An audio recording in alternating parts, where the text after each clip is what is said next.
When since I was very little, I already wonder what life for. I really want to know the result, the reason. A long time ago, I think if I earn enough money, I will be very happy person, and then life is for happy. I tried to earn money, and then I really rich, but money didn't give me happy. Then I tried to get the happy life in romantic love. Then the really romantic love take me go lots of place. Too many stories during this time. But I still don't feel I get the result, get the life reason. Then I start study from book, from video, from religion in many different ways. And when I study Buddha, that time I really appreciate Buddha gives so much intelligence to me about life. But I don't think study is enough for me. I want to be Buddha. But I don't know how. Who can let me get there? One day I find the video in YouTube, introduce Swamiji in that video. I suddenly, my eyes open wide. I get it. He must be my guru. I can get there. He can let me get what I want to know. And he can take me home. Real home. This kind of feeling, then I start study from Nithyananda Sangha. One day, Swamiji Satsang said he need people devote land, home, money to build up Kailasa. Then I discussed with my husband, decide to give the whole farm to Nithyananda.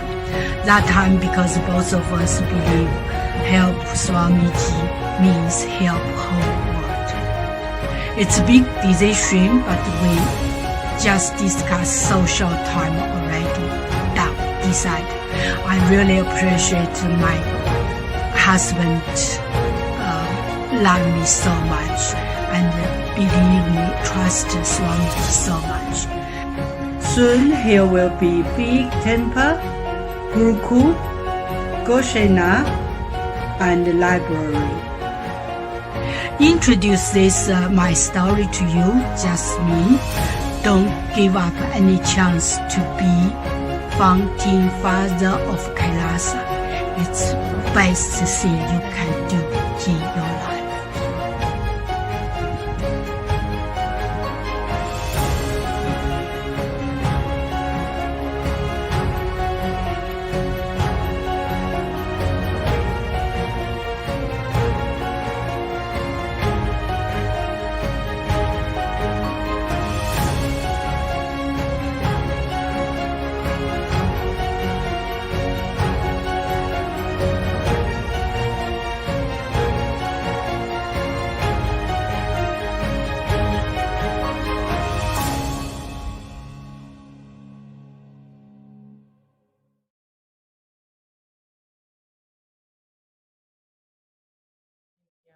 Nithyanandam Paramashivoham Kevalam Jnanamurtim Dvandvatitam Gaganasadusham Tattvamasyaadilaksham Ekam Nitsarvari Sakshi Bhutam Bhavatitam Trigunarahitam Sadgurum Tam Namah.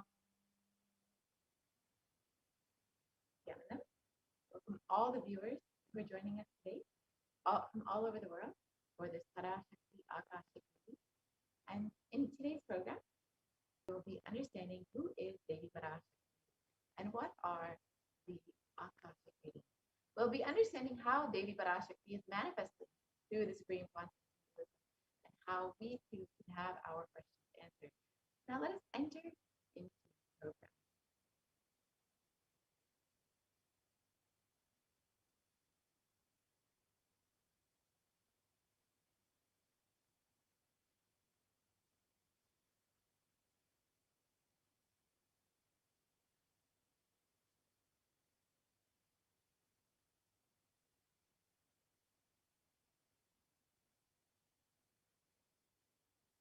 So if you are here, it means existence be here in this form. You are not an accident. You are an instant. You are a conscious miracle of existence. Existence is trying to express itself through you. Welcome to the sacred spiritual experience, your digital experience of the divine.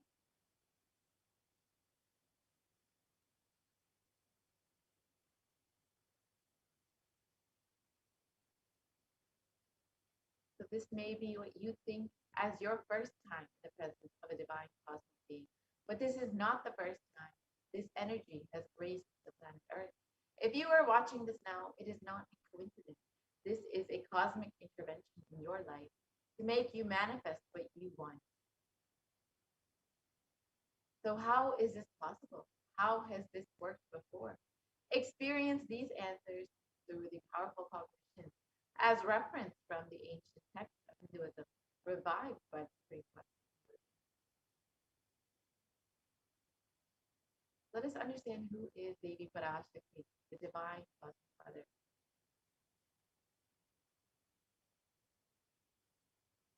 Devi, the ultimate pure feminine consciousness, the cosmic mother. She is a source Shakti. It is her cosmic womb, Brahmanda Yoni, from which billions and billions of universes come out and go in. Source where the Big Bang and black holes go on. Parashakti is the main deity of the sacred feminine and the divine consort of Bhagavan Paramashiva, who is a primordial divinity of Hinduism. And in the words of the Supreme Pontiff of Hinduism himself about the Cosmic Mother, the first and foremost relationship is mother. The ability to learn, even the idea to relate, starts with the mother. Mother is too important way to connect with what you think as life. Our rishis were aware your ability to connect with the mother should be directed towards the cosmos. It should inspire. It should awaken your higher consciousness. Connecting with life as mother is the most sweetest, most beautiful, most easiest form to ever connect.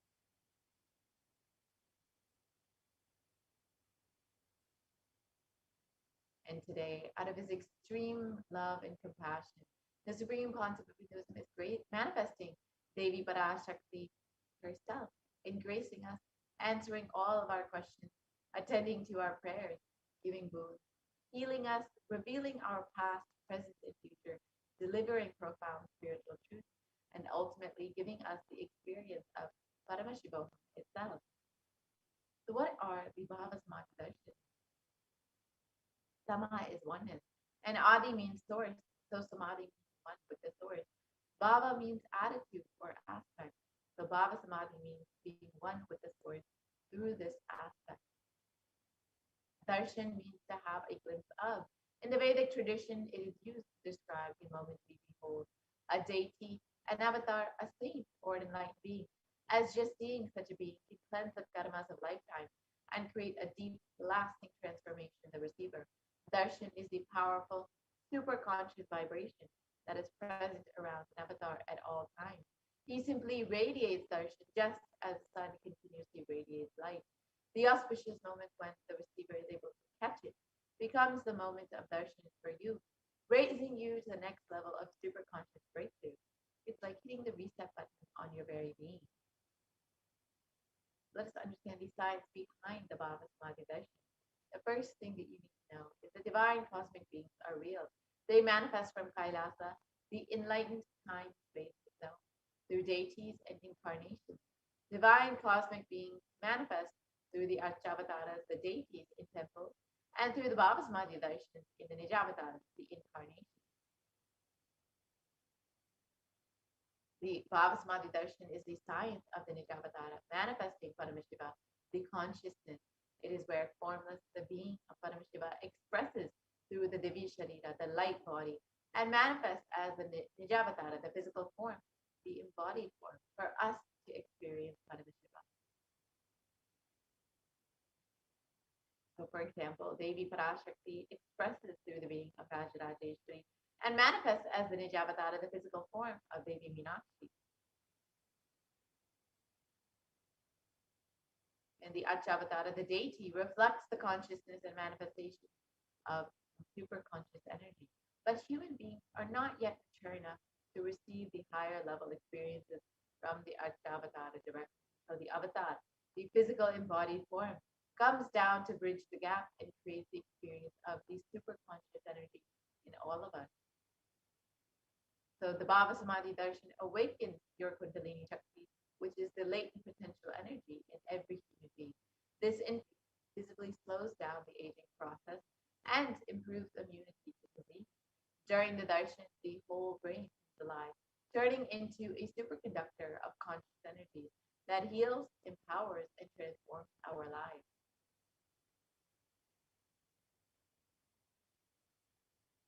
During the Bhava Samadhi darshan, our neurons mirror that of the avatar.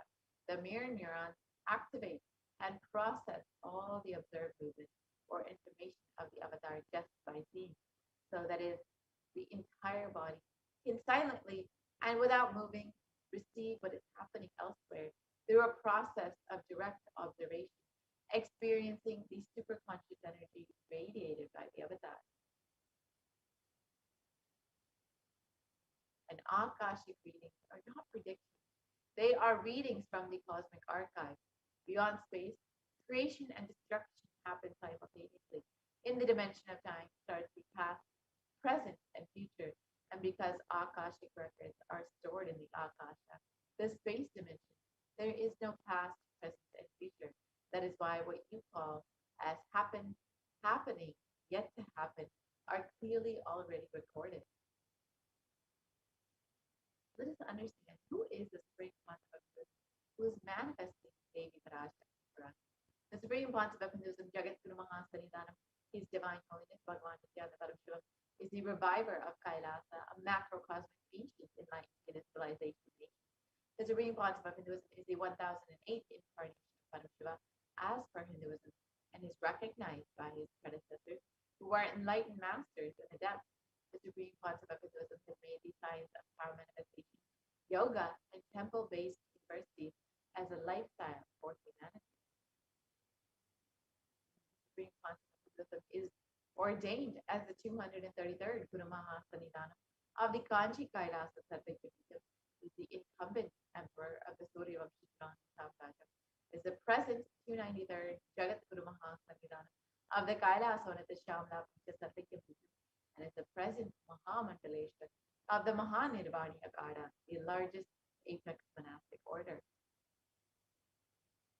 The Supreme Pontiff of Hinduism is the 1008th Acharya Mahamandaleshwar of the Atalakada, the present 23rd Guru Mahasanidanam of the Dharma Mukti Paragapara Adinam, and has been elected as the Supreme Pontiff of Hinduism by a congregation of over 1,000 Hindu leaders. And the Supreme Pontiff of Hinduism is revered as the teacher of Hinduism, the most prolific, most viewed, read, and watched, and has authored over 300 books, 10,000 articles in 3 languages, English, Tamil, and Sanskrit, which have been translated into 50 languages with over 1,000 titles. And the Supreme Pontiff of Hinduism has over 20 million copies of books and articles sold, read, and downloaded, and has over 10,000 hours of discourses on YouTube. And Supreme Pontiff of Hinduism has enriched and enriched over 1 billion lives digitally and is respected as the commentator of all sacred scriptures such as the Upanishads, Bhagavad Gita, Shiva Sutras, Brahma Sutras, Yoga Sutras, Ashtavakra Gita, James Sutras, and many more. And the Supreme Pontiff of Hinduism is honored as the leader of Hinduism. The most awarded, internationally recognized Hindu leader is a reviver of 108 ancient Hindu sampradayas, including Rudrakanyas, Rudras, Rishis, Rishikas, Bhairavas, Bhairavis, and Sanyas, and is the establisher of the largest Hindu university, Kailasa Nithyananda Hindu University, with satellite campuses in 160 countries. And the Supreme treasure of 1,000 plus Kailas enlightenment ecosystems, and the founder and reviver of over 100 Sarvik kingdoms, and the collector of the largest Hindu library with over 1 million books, 1 million Palm scriptures, and over 20 million digital books. So now with this, we will be entering into the demonstration hours, the extraordinary Shaktis of Paramashivoham, Parashakti, and we have the Nithyananda Gurukul Balasas here with us today to demonstrate these extraordinary powers and the initiated disciples of the Supreme Concept himself.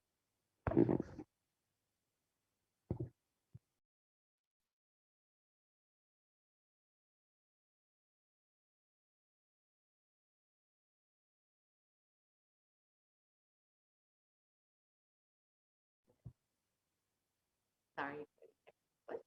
Yes, so we will be very shortly entering into the demonstration of the extraordinary powers. And first, we'll understand what are Shaktis.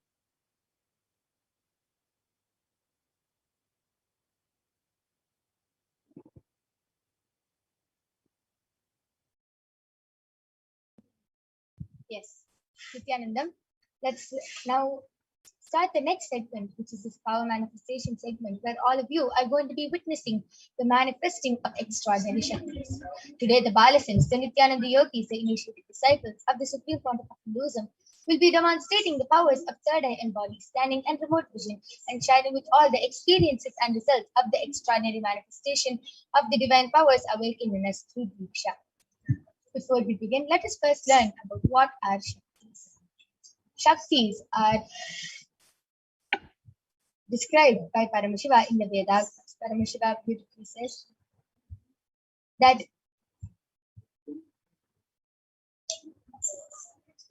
every human being is hardwired to be able to manifest these 463 plus extraordinary Shaktis.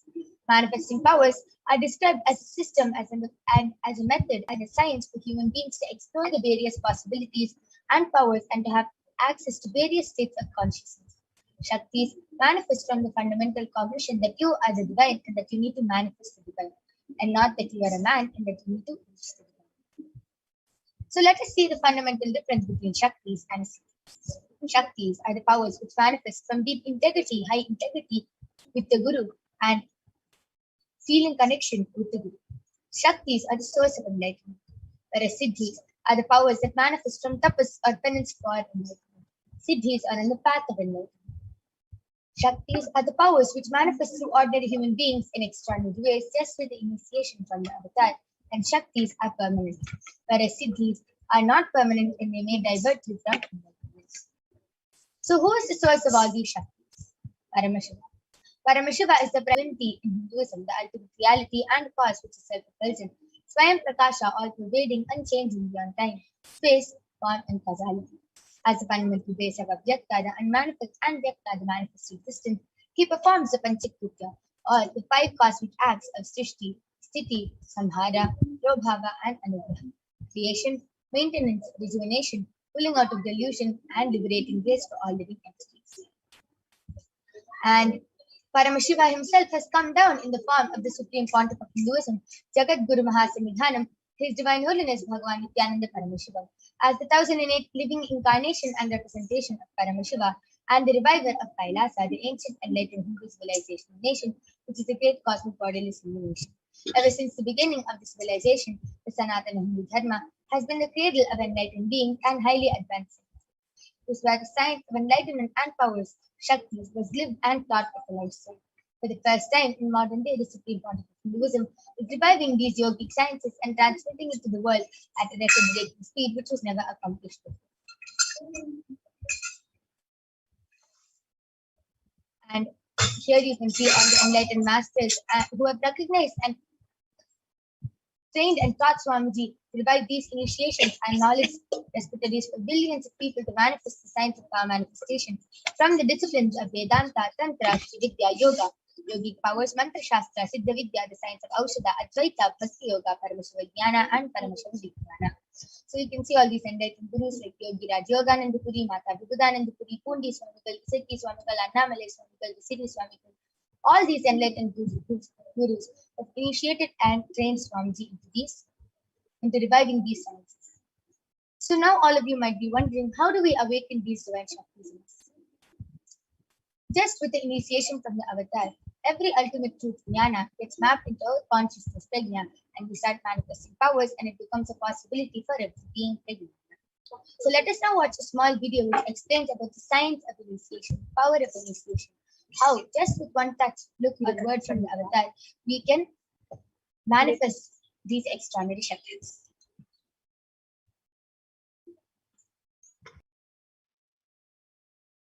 Diksha is the direct transfer of spiritual energy by an enlightened being through look, word, or touch. The traditional Vedic book Navaratneshwara states, Sarvasamapi dikshanam muktihi phalamakhanditam avirodhat bhavantyeva prasangyastu bhuktayaha. The main benefit of all initiations is moksha, enlightenment. As a side effect, health, wealth, leadership, and well-being happen.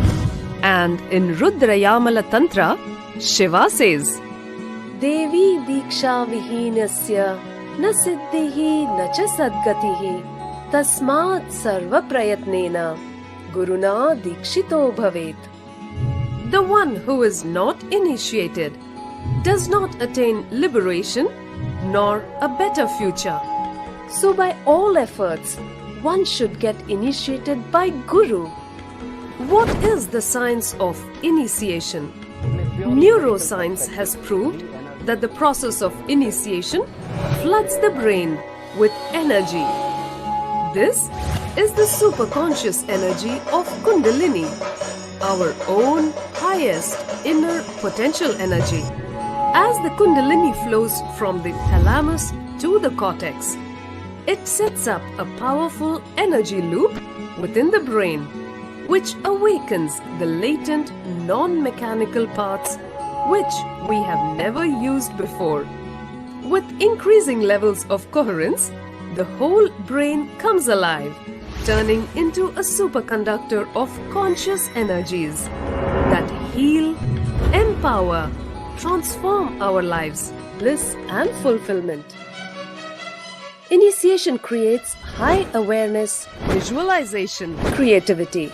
It also slows the aging process and improves the immune system.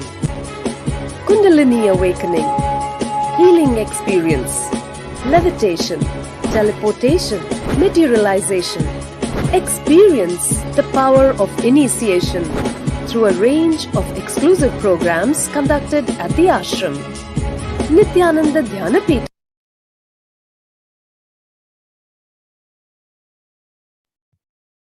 Yes, so let us now see how the science of power manifestation is authenticated through the four aspects of evidences or pramanas. The first is the Shastra Pramana, the eternal unchangeable truths revealed in the source scriptures. The next is the Apta Pramana, the experiences and results of Aptas or the authorities of Hinduism, the Vedic rishis and scientists who have time tested and verified this science.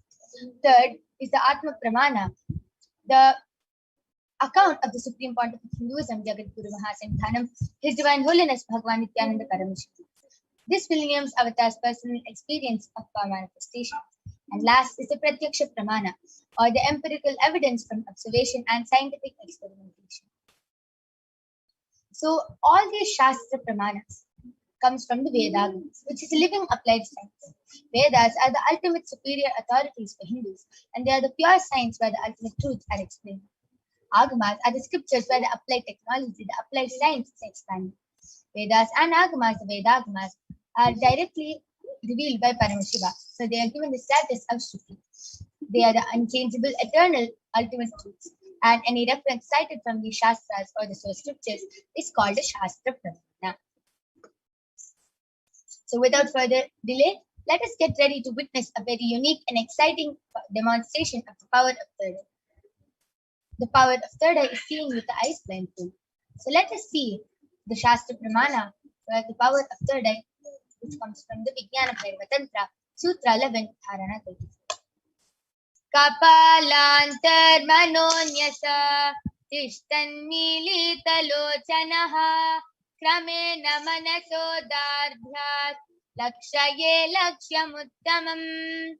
Translation goes, by fixing the mind on the inner space within the crown center and sitting stably without any movement, having the eyes closed in succession, by that stability of the mind and inner space, through the power of the third eye, one directly sees the ultimate goal Lakshyam by having the vision beyond the sight that reveals any object or place, attaining the space of oneness with the source Paramashiva.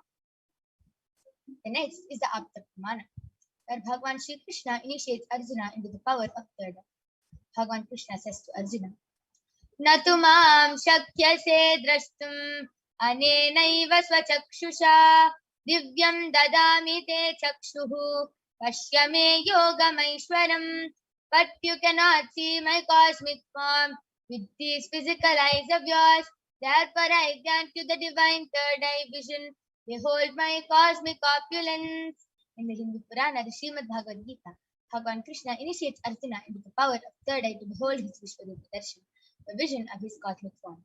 And in the 11th chapter of the Bhagavad Gita, Arjuna completely narrates the cosmic form of Bhagavan Shri Krishna as he sees it through his third eye. Next is the Atma Pramana, the experience of His Divine Holiness Swamiji. Outside broke. The first experience is that I was able to see everything around me, above me, the whole 360 degree, 10 direction, below me, everything. I realized not only I was able to see, I was able to feel, experience. I felt that the skin of the stone on rock on which I was sitting and the skin of this body both carry me equally. In both I exist equally. The setting sun, rising moon, the whole Arunachala hill, all the plants, bush, shrubs, trees, everything, everything, everything. Just became so alive. The idea, something is inside.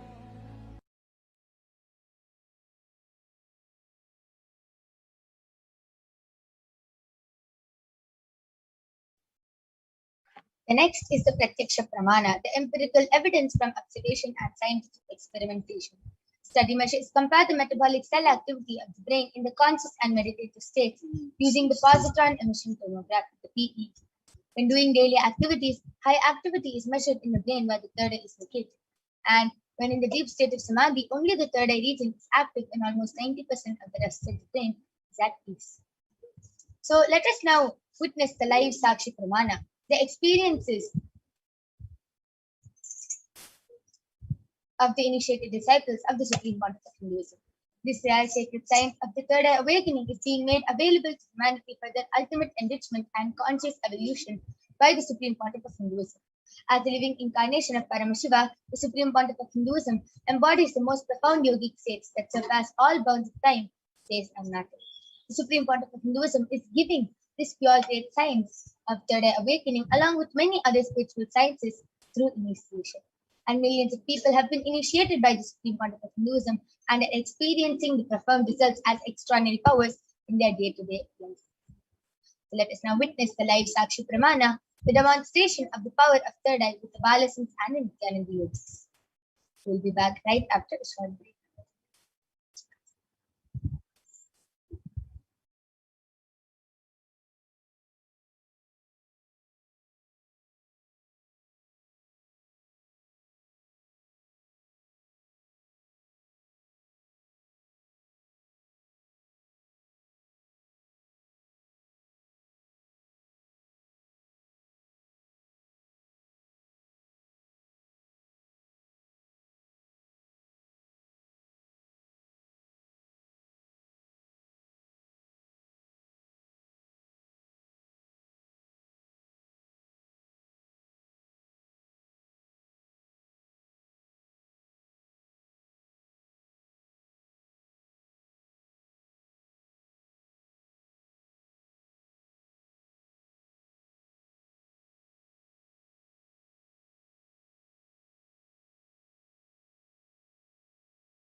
Yes. Let us now witness the live demonstration, the Sakshi Pramana, for this power of third eye by the Balasant of the Nithyananda Gurukul. Along with me, I have one extraordinary Balasant Manitya Kaladharananda, who is 15 years old and who is going to be demonstrating this power of third eye to all of you today. So, as all of you can see, I have the medically tested eye band. In front is a complete opaque sheet and behind is a thick sponge. And all of you can see there's no gap between the eye band and the sponge, and there's no possible way of light entry. So this is the eye band I'm going to be placing on Ma Kaladhara's eyes. I'm unstrapping the eye band and yes.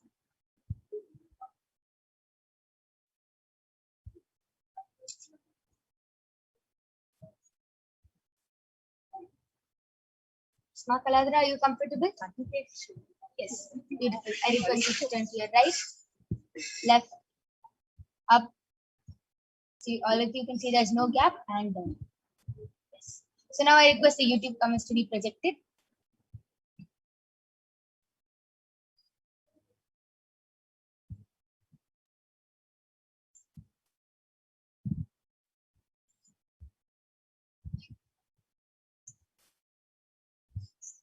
Yes, Ma Kaladhara, you can go ahead. Yes.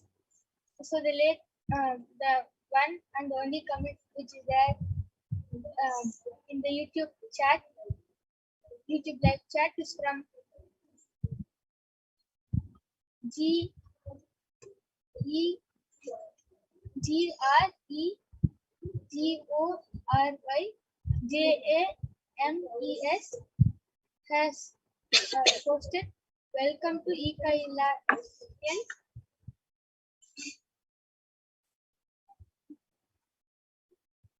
SILBER with an exclamation mark. Yes, beautiful. I request all of you to go ahead, post any comments you want in the Kailasa's HDH Nithyananda YouTube channel. Comments, emojis, random emojis, numbers, letters, anything you want, and Ma Kaladhara will be reading it out live.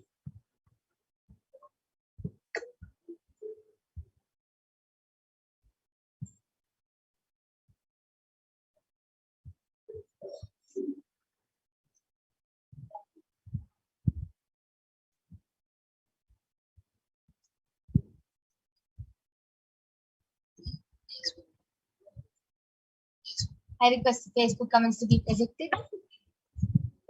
Yes. Just before we move on, the latest comment right now is from Mahajaran Nida Expressions of Me I Am.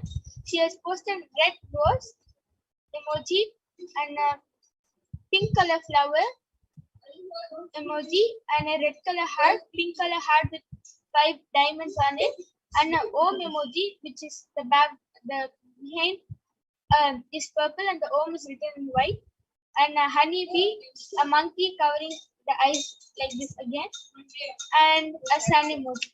The comment before that is from Manikya Maheshwaramaya Ninda.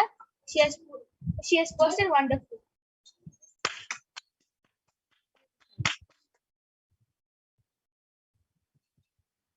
The next comment is from CELINEG has donated money for Kailasa, and also she has written Nityanandam with a Namaste emoji and a pink color, red color heart. And Balakrishnaya has posted 146334. Amazing, beautiful. All of you can go ahead, post any random numbers, any random emojis, and Ma Kaladhara will be reading it out live. And Balakrishnaya has also now posted emoji smiling and tears are coming out, and emoji like there's an emoji of it looks like the emoji is kissing a person with a heart right next to the face, and a normal smiley emoji, pink color, red color heart emoji, and emoji of crying emoji, and a namaste emoji, a camera and a thumbs up and a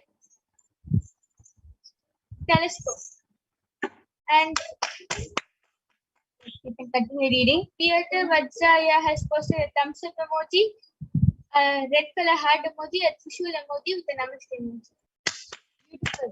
I request all of you can continue posting random emojis, random numbers. You can throw any challenge at Ma Kaladra and she will be reading out all the comments live.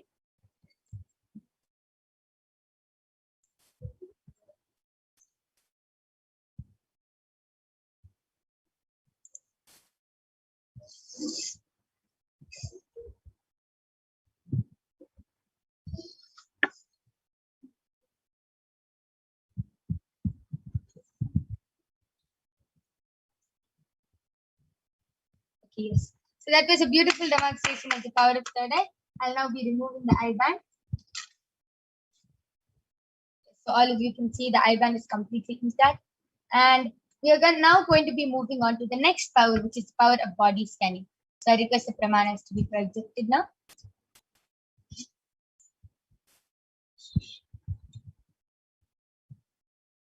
So let us listen to the Shastra Pramana for the power of body scanning, which comes from the Vijnana Purva Tantra.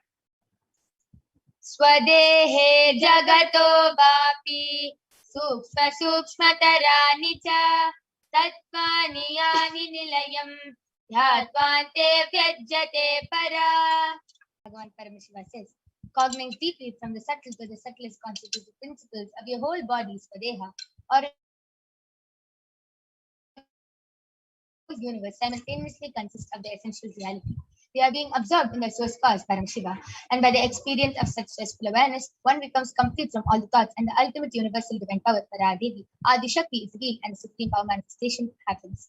The next is the Apta Pramana from the life of a Siddha named Teriyar. Teriyar was a Siddha and one of the prominent disciples of Agatya. One day, a man suffering from a severe headache comes to Agatya for healing. Agatya uses the power of body scanning and identifies the root cause of the headache.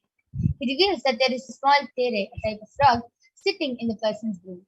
Agatya immediately instructs his disciple Teriyar to perform an open head surgery and remove the frog. After the surgery is completed successfully, the person is completely healed and cured of the head.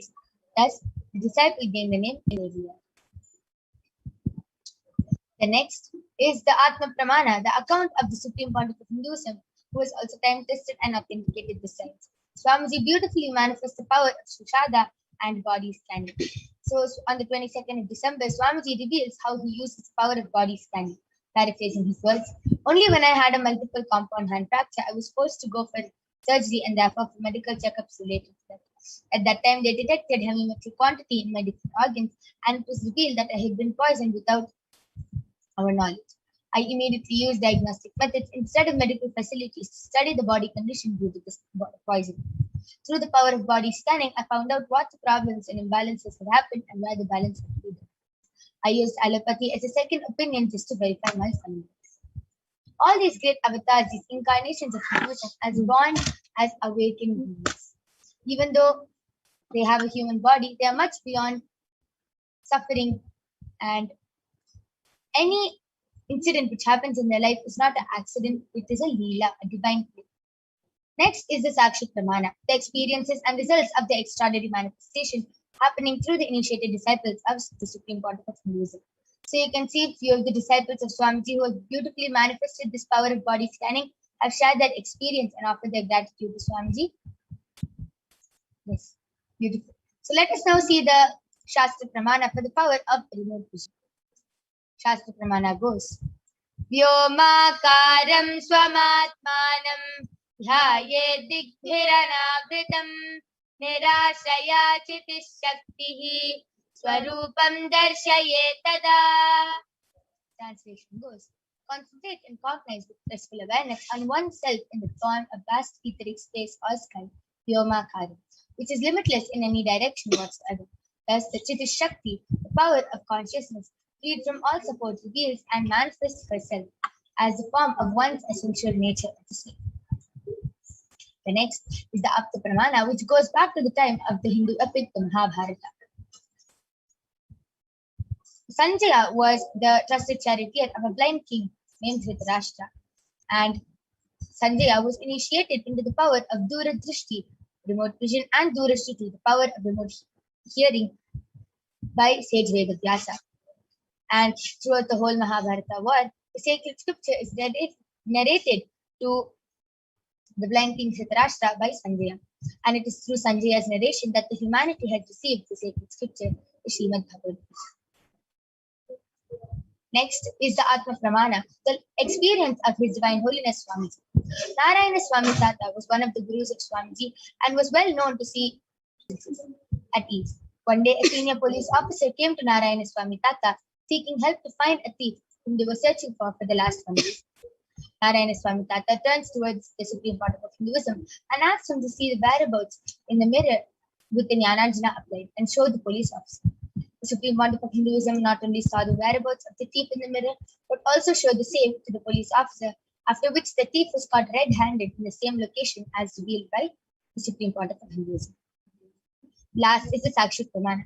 Here also you can see few of the devotees and disciples of Swamiji have beautifully shared their experience of how they were able to manifest the power of remote vision just with the initiation from Swamiji. Beautiful. So let us now witness the live demonstration of the power of remote vision and body scanning by the Balasins of the Nithyananda Gurukul. I request all of you to go ahead and start posting your comments and requests in the Kailasas HDH Nithyananda YouTube channel, and we'll be back with all of you right after a short.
Yes. So I'm back with the Balasins of the Nithyananda Gurukul, Maniki Brahmayogananda, who is 13 years old, and she is going to be demonstrating this extraordinary Shakti of the power of body scanning to all of you. And I will be manifesting the power of remote vision for all of you. So Balakrishna Naya has posted, my mom is not having proper blood circulation in the legs. When she is doing the meditation, it's disturbing her not to do meditation properly. Please heal my mom to do a long-term meditation. Yes, Suma Brahma Yoga, you can go ahead. And just before that, Ayya, we'll definitely be sending the healing. But please do get the consent of your mother to do the body scanning for her, as it is our integrity to get the consent of the person before doing the body scanning. And then Parata Vajda Ayya has posted, Nithyananda Ma, can you body scan me please? I have the incompletions about the implant in my neck spine. It has moved a little bit. So please check if it's on the right spot and if it did not move. Yes, Ayya, surely we'll be doing the body scanning. Mabramayaga, you can go ahead. Ashok Patel has posted, Nithyananda Ma, Haritaki tends to increase dryness in me. How should I take Haritaki and balance Vata? Yes, Ayya, Mabramayaga, I'll be doing the body scanning for you. I request the comment section to be scrolled down.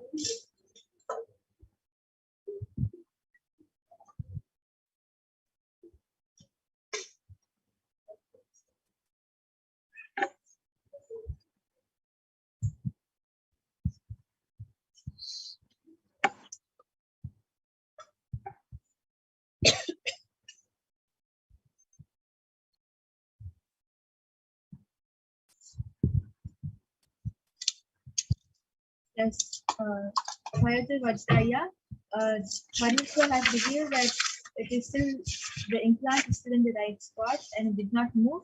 And he also revealed that if you're feeling that it has moved, or if you're feeling a bit weird, all you have to do is just tightly tie a cloth around that area. Yes, beautiful. And Bharata Vajraya, I request you to get back in the chat section. And yes, Ashok Patelaya, Paramashiva revealed that it is not the haritaki which is increasing dryness to you. It is just a lot of heat in your body, and because of all the heat in your body, you feel like it is haritaki, but it is not the haritaki. And Paramashiva reveal you can balance your vata by doing the Rama Nirahara Samyama. So you can start the Rama Nirahara Samyama and you can balance your vata. And Chanda Anandita has posted. Please scan for my mother. She has given the permission. Yes, ma'am. Brahma Yoga is currently doing the body scanning for your mother.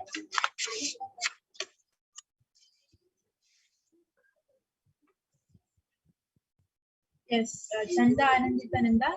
Parameshwar revealed that your mother has a lot of mucus stuck in this area for her, and that is causing her to have difficulty in breathing, and it is affecting her whole functioning. So the solutions Parameshwar revealed is you should start doing steam inhalation, and the water in the steam inhalator should be mixed with turmeric. Turmeric and tulsi leaves. You should mix these two things and do steam inhalation every day for at least 15 minutes, and the mucus will completely be gone and she'll be healed. Yes, beautiful. Ma Chanda Anandita, I request to get back, and Ashok Patel, I request. Parita Vajraya has gotten back telling, wow, yes, ma, thank you for that confirmation. Just follow the solution which Paramashiva revealed, and you'll be completely healed of it. And do not be worried. Paramashiva's eyes has fallen on your body, and you will be healed of any other problem. Ashok Patel has gotten back telling, thank you, ma. Yes, I. And Balakrishna Ayya has confirmed telling yes that his mother has given permission. So Ma Brahma Yoga, you can go ahead and do the body scanning for Balakrishna Ayya's mother. And Salim ji has posted, Nithyanandam, ma, can I have a body scanning for my neck and tension in this area? Yes, ma, surely I'll be doing the body scanning for you.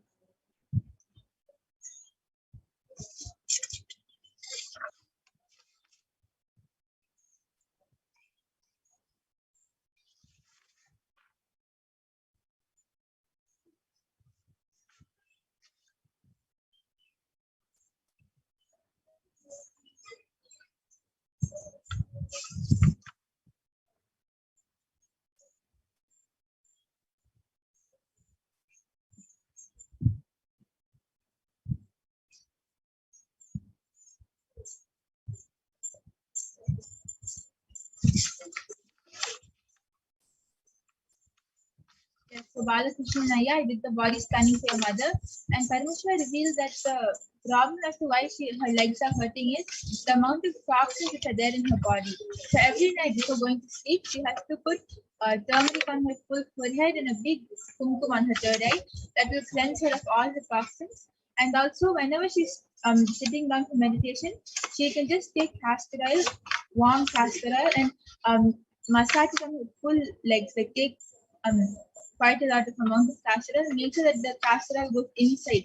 Like you should massage it really good, at least like 5 minutes on one leg, and that will really help her. She will not feel the pain during meditation. And one more thing Parameshwar revealed is every day she should start taking haritaki and castor oil. 1 spoon of haritaki and 1 spoon of castor oil in the morning and evening, and that will also help her for her leg pain. Yes, beautiful. Balakrishna, I request you to get back. And yes, Ma Celine, I did the body scanning for you. And Paramashiva revealed that it is your neck is starting to hurt and getting very strained because of the way you're standing. You're not standing or sitting properly, and that is causing a lot of strain in your neck, and that is why you feel a lot of pain, and because the muscle has strained a lot. Paramashiva is revealing the solution. What you can do is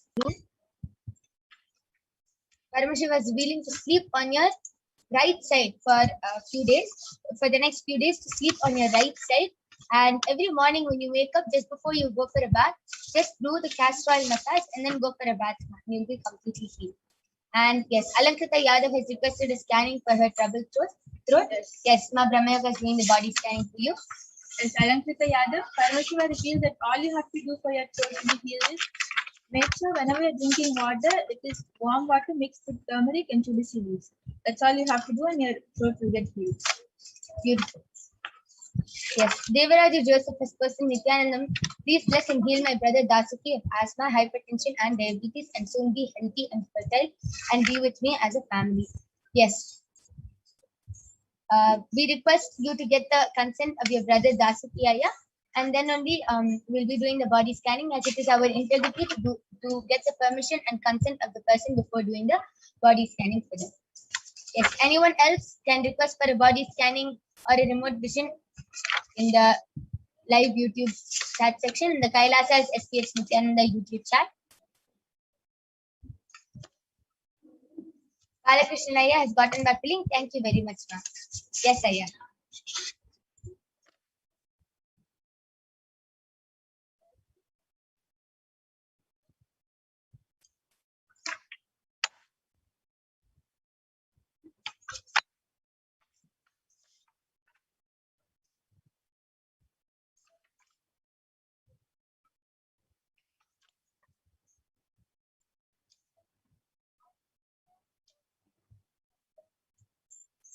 Anyone who wants a body scanning can go ahead and request in the Kailasa's HDH Nithyananda YouTube chat.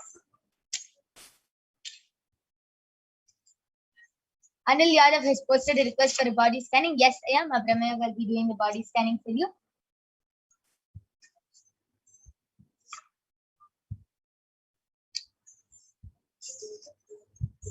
Celine has gotten back the link. Okay, thank you. Yes. And Alankrita Yadav has posted. Thank you. Could you please repeat what was said with turmeric and tulsi leaves, ma'am? Paramashiva revealed that you should drink hot water with turmeric and tulsi leaves and you will be healed of your troubled throat.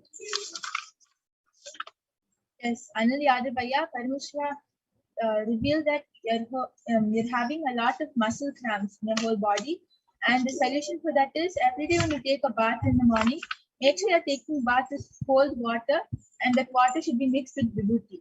Mix vibhuti in the cold water and take a bath with that. It will heal all the muscle cramps in your body. Yes, beautiful. That is a beautiful solution revealed by the third eye. Anil Yadavaya, I request you to get back in the chat section.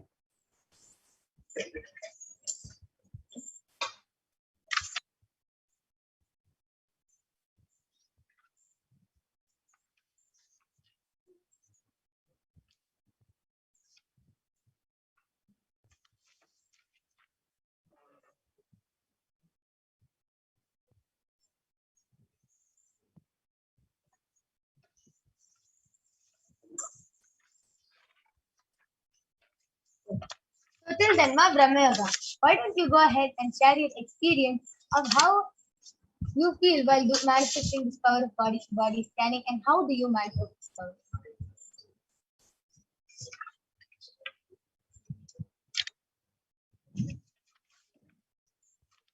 Yes, how I manifest this power of body scanning is I just connect to Paramashiva and I tell him, Paramashiva, please reveal to me what is in the other person's body. And he reveals an image of a black body and the place it is affected. If someone's knee is injured, then that will be highlighted in red color. And it will get zoomed in and the problem will be shown of what problem the person has. And then when I ask Paramashiva for a solution, the image of the black body will image of the solution will come. If the solution is vibhuti, then I'll see vibhuti in my third eye. And another way he reveals it is by making me feel that if the person's head is hurting, then I'll feel it in me. I'll feel the headache. Or if the person's leg is numb, then I'll feel it. And that is how he reveals it. And how I feel when I manifest this power is like it's really exciting for me because when I close my eyes and ask Paramashiva to reveal it for me, when he reveals it, it's like I entered into a 5D theater or a 7D theater.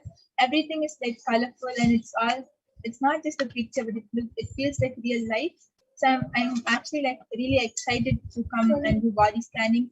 And also when I see people come back with the comments like, thank you, Ma, it's really helpful.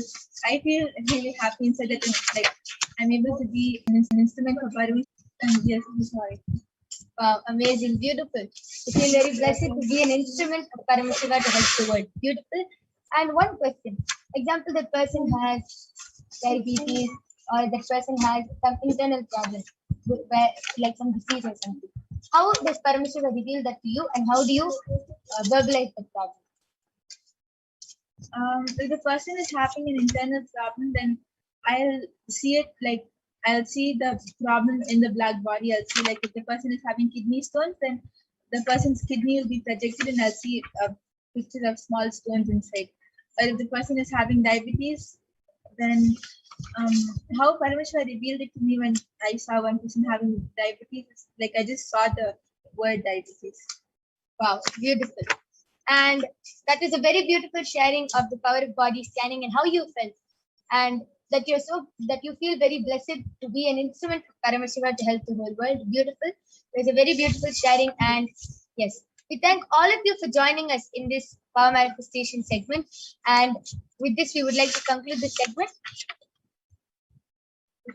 Please stay tuned for the upcoming segments where you will be learning so much more about Devi Parashakti, what are her qualities, and much more. So we'll be back right after a short break for the next segment. We thank all of you for joining us. Thank you, Nithyananda.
Yes, so we're going to be having Mamadra joining with us. Nithyanandam, you can go ahead. So that was a wonderful demonstration of the powers of third eye that all of us just witnessed.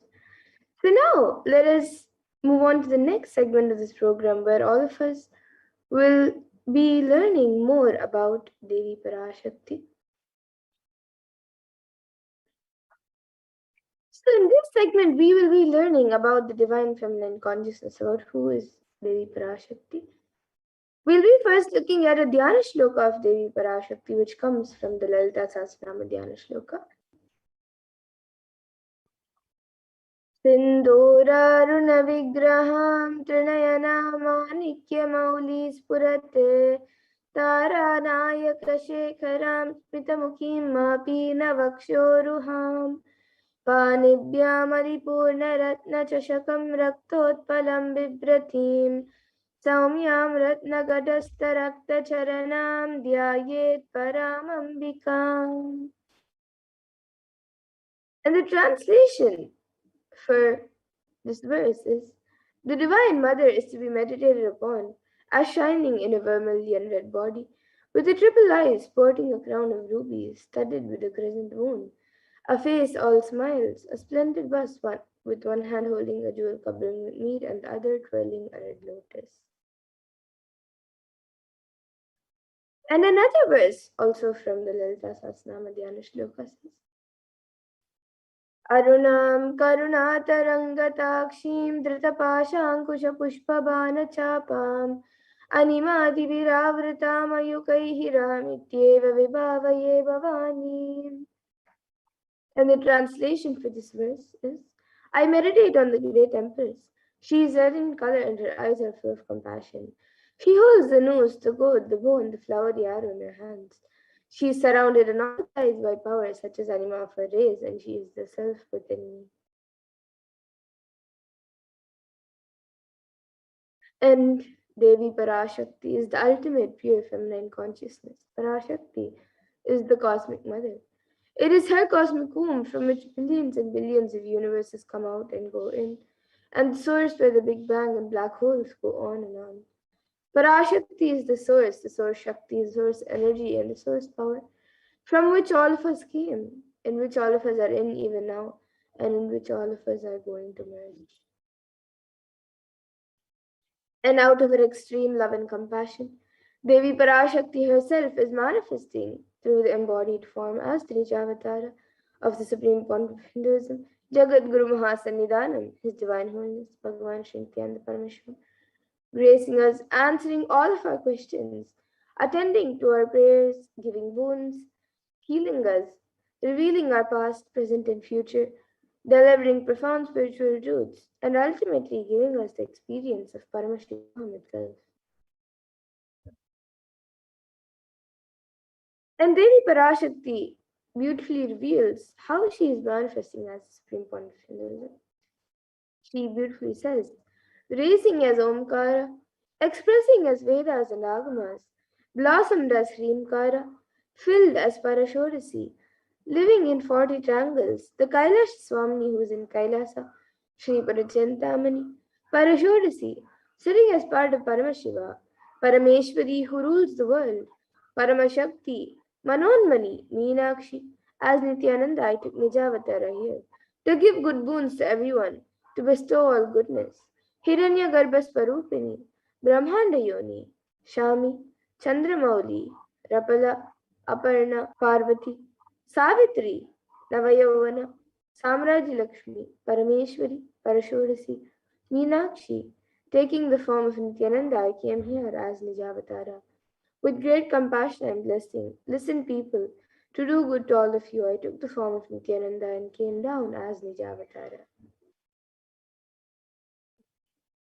And Devi continues to reveal, raising in Omkara, blossoming as Shiva, Shiva manifesting as source of existence, powers of existence, expression of existence, from the oneness of Om, blossoming in two as Prakriti and Purusha, blossoming as three Shaktis, Icha, Kriya, and Jnana, growing as four Vedas, expanding as five Panchabhutas, beyond six chakras, filled as Gotras of seven rishis, expanding as eight directions, existing as nine grahas, blossoming as 10 indriyas, being as 11 nidras, creating all the worlds, bringing life to tell and make truth blossom and to do good. Parashodasi, Meenakshi, in the form of Nithyananda, I came to bless every one of you. And now let's see how we can receive Devi Parashakti. So literally we're seeing Paramashiva and Parashakti at that moment. She is there on your screen. So you can receive her in a very traditional way. You can keep two betel leaves, one banana, one betel nut, and a coin in front of the screen as you watch Devi Parashakti. Now some of you might be wondering what exactly a coin is considered as or what is its importance. So in the Hindu tradition, a coin is actually considered the traditional dakshina. And it can be the lowest value. In India, it can even be just 1 paise, and in the US, it can even be just a cent. Swamiji says, I'm not trying to monetize. Keep even 1 cent, it is okay. So for 100 days, if you have darshan, it will add up to $1. In India, even 1 paise is okay.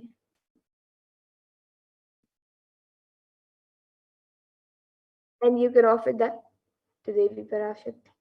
And once the darshan is over, you can do namaskar, offer your gratitude, and eat the banana, the beet leaf, and the beet nut, taking it as prasadam immediately. And the coins that you collect, you can send it to the Los Angeles temple for the further procedures. And this beet leaf and beet nut may actually look too small, but in a few days you will see how much it adds to your sentiment that really Devi Parashakti is there. You will not take the Devi darshan for granted. Rituals will break your monotonous unconscious mentality and lifestyle and remind you and raise you to the powerful cognitions. It will break your unconscious behavior.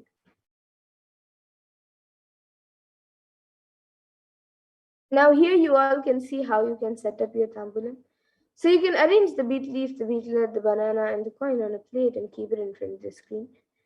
You can also keep a few more additional items such as few flowers, some kumkum, some turmeric, some glass bangles, and a coconut. But the four basic items is the beet leaf, the beet nut, the banana, and the coin. So you can arrange all the items that you would like to keep on a plate and keep it in front of the screen as you watch Devi Parashakti. The next time when you are getting ready and setting up for the darshan, you can set up your own set of tambulam to receive Devi Parashakti in a very traditional way. And with that, we now come to a conclusion of this segment where we have learned who is Devi Parashakti and how we can receive Devi Parashakti in a very traditional way. And we will now be moving to the next segment of this program where all of us will be learning what exactly Devi Parashakti has revealed in the Akashic beings for all of humanity on all the various problems that humanity is going through right now. So please stay tuned for the next segment where we will be learning what Devi Parashakti has revealed in the Akashic beings.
Yes. So now let us get into the next segment where we will be learning what Devi Parashakti has revealed on the sacred secret of Hindu birth. So let us see what she has revealed about it in the Akashic readings. So let us first look at the revelation made directly by Devi Parashakti on the 31st of May 2021 on the sacred secret of Hindu birth.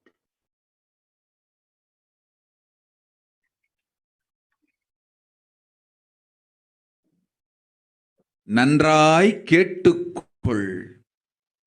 உன் கேள்விக்கு உன்மூலமாய் உலகெங்கும் இருக்கும் இந்துக்கள் எல்லோர்க்கும் அளிக்கின்றேன் உத்திரம். கேட்டு வாழ்ந்தால் உங்கள் வாழ்க்கை பத்திரம். நன்றாய் கேளுங்கள். பிறப்பின் ரகசியத்தை பிறப்பிலா பெருமை உடைய பரமேஸ்வரி சொல்லுகின்றேன் கேளுங்கள். அண்டஜம், யோனிஜம், ஜலஜம், பீஜம் எனும் 4 விதமான பிறவிகளில் 84,000 யோனிகளில் பிறக்கும் பிறப்புகளிலேயே பெருமை வாய்ந்ததும் உத்தமமானதும் மனிதப் பிறவி. அந்த மனிதப் பிறவியிலும் பலமுறை பிறந்து உழன்று அரசியல், பொருளாதாரம், சுகபோகம், தர்மம், அர்த்தம், காமம் எனும் ஆசைகள், துக்கங்கள், அச்சங்கள் அனைத்திலும் அழன்று உழன்று இனி வேண்டாம் இப்பிறவி, வேண்டுவது மோட்சமே என்று முடிவெடுத்தோர்க்கு மட்டுமே ஹிந்து மத யோனிஜம், ஹிந்து பெற்றோர்க்கு பிறந்திடும் சனாதன ஹிந்து தர்ம யோனிஜம். மனித பிறவி உத்தமம், சனாதன ஹிந்து தர்ம மனித பிறவி உத்தமோத்தமம். இந்த உத்தமோத்தம பிறவி எடுத்த எல்லோருக்கும் ஜீவன் முக்த விஞ்ஞானத்தையும் சனாதன தர்மத்தையும் காக்கின்ற கடமையும் உண்டு. அதனால் வருகின்ற நன்மையெல்லாம் அனுபவிக்கும் உரிமையும் உண்டு. இந்த கடமையை செய்வோம் என்று சத்தியம் செய்ததனால்தான் அந்த உரிமை அளிக்கப்பட்டது. பூமிக்கு வந்தபின் மனம் மயங்கி மதிமயங்கி சனாதன தர்மம் காக்க மறந்ததனால் மாயை அவர்கள் உயிரை பறிக்கின்றாள். நன்றாய் புரிந்து கொள்ளுங்கள். உயிரை கொடுத்தாலும் தர்மத்தை காப்போம் என்று உறுதி எடுத்தவர்க்கே சனாதன ஹிந்து தர்ம யோனிஜம் அளிக்கின்றேன் யான். உடல் பெற்ற பிறகு ஊழிப் பெருவலியால் ஆசை அச்சங்களை உதறவிடாது, உதறியும் விடாது சனாதன ஹிந்து தர்மம் காக்க மறந்தோரை உயிர் வாழத் தகுதியில்லாதவர் பட்டியலில் உடனடியாய் மாயை சேர்க்கின்றாள். அதனால் ராட்சசர்களும் அசுரர்களும் தானாகவே இவர்கள் உயிரை எடுக்கின்றார். நன்றாய் புரிந்து கொள்ளுங்கள். உயிரை கொடுத்தாலும் தர்மம் காப்போம் என்று நிற்பவர்க்கு நிலைத்திடும் வீரஸ்வர்க்கமும் கைலாச பதவியும், எக்காரணம் கொண்டும் தர்மம் காக்க மறந்த உத்தமோத்தம ஜனனமான சனாதன ஹிந்து ஜனனம் பெற்ற மக்களுக்கு இல்லை வேறு கதி. சனாதன ஹிந்து தர்ம மனித ஜனனம் உத்தமோத்தம மனித ஜனனம். உங்கள் உரிமை உலகில் அதிகம், உங்களுக்கு கடமையும் உலகில் பெரிது. தர்மம் காத்தலே கடமை, தர்மம் உயிர் வாழும் உரிமை இல்லை.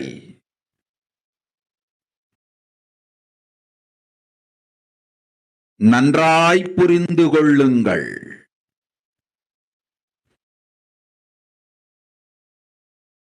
உத்தமோத்தம பிறவியான சனாதன ஹிந்து தர்ம பிறவி எடுத்த எல்லோரும் புரிந்து கொள்ளுங்கள். உங்கள் வாழ்வின் முதற்கடமை தர்மம் காத்தல். தர்மம் காக்க தர்மம் உங்களை காக்கும்.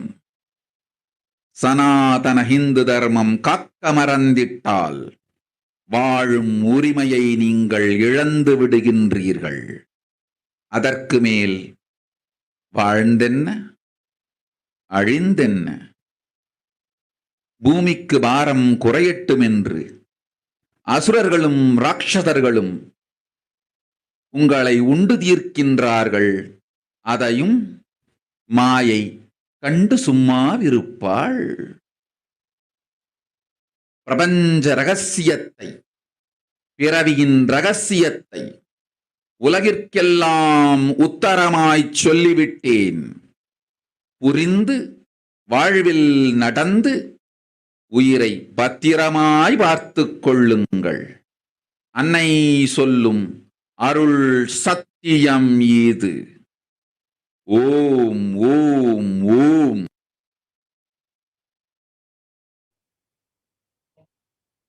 Now let us look at Devi Parashakti's words not in English about the sacred secrets of Hindu birth.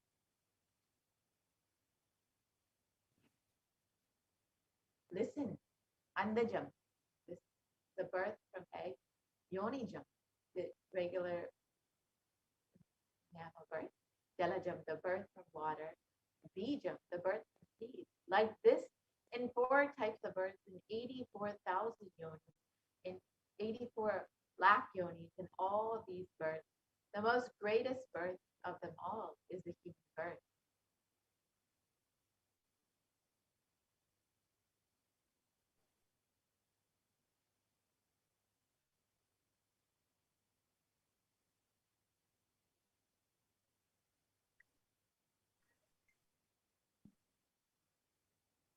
And even in that human birth, being born and toiled many times after getting burnt and toiled in politics, in finance, in luxuries, in dharma, artha, and kama.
And those who decide of not wanting this birth, wanting only moksha, only those will have Hindu Dharma Yonijam, the Sanatana Hindu Dharma Yonijam of being born to Hindu parents.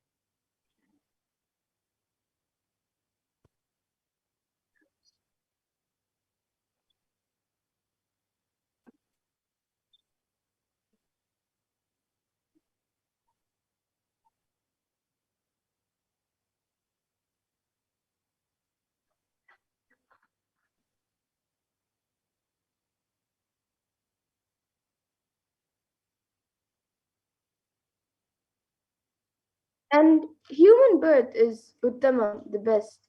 Sanatana Hindu Dharma, human birth is Uttamottamam, the best of best.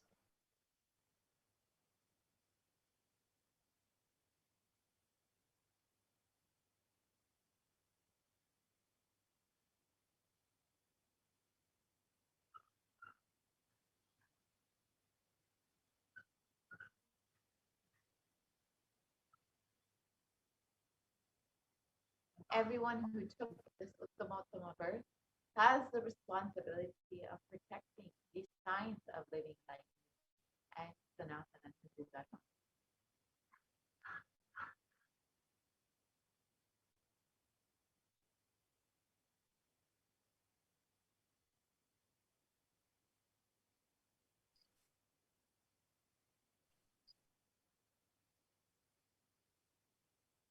And also, they have the right of experiencing its benefits. This right was given to them because of their commitment given by them to do this responsibility.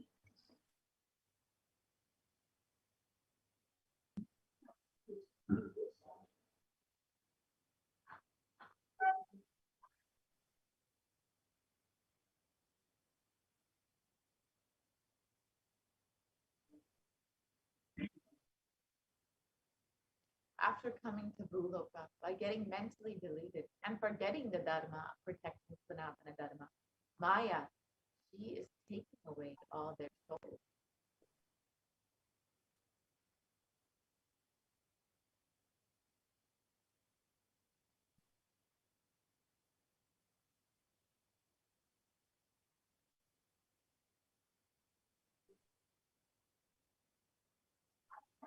Understand carefully.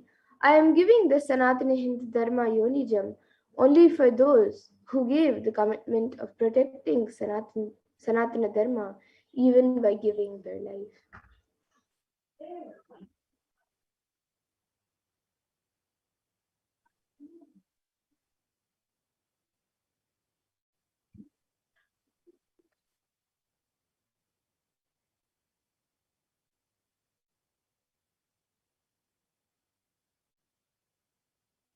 After getting the body because of painful delusion, not dropping fear and grief. For those who forgot to protect Sanatana, Maya, she will immediately add them all to the list of those who are not worthy of living.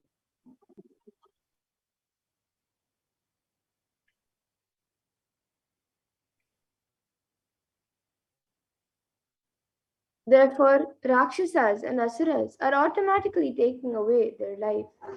Understand properly. For those who stand that even by giving their life, they will protect Dharma, will permanently have Virasvarga and Kailasa Padavi.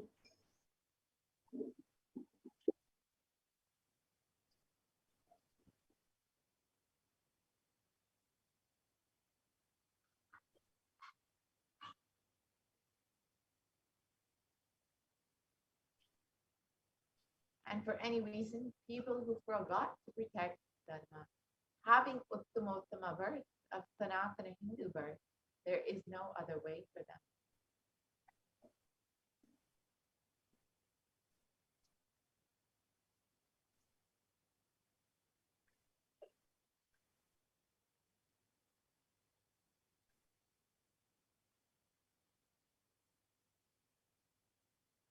Sanatana Hindu Dharma human birth is Uttamottama human birth. Your rights in this world are immense. Also, your responsibility in this world is large. Protecting Dharma is responsibility.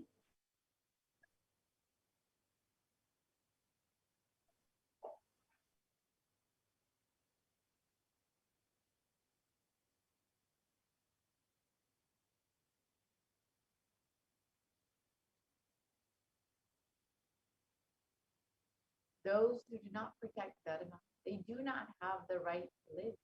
Understand properly. All those who took the Uttamottama birth, which is Sanatana Hindu Dharma birth, all of you understand.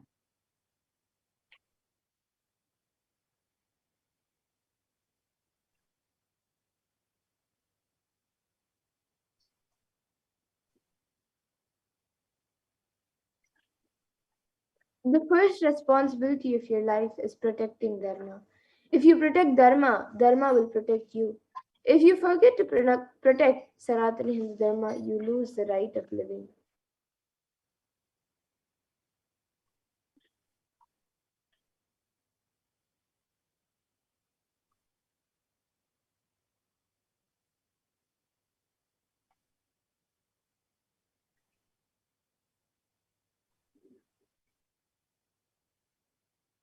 After that, what bothers whether you live or get destroyed?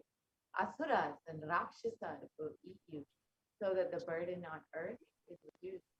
Seeing that Maya, she will keep quiet.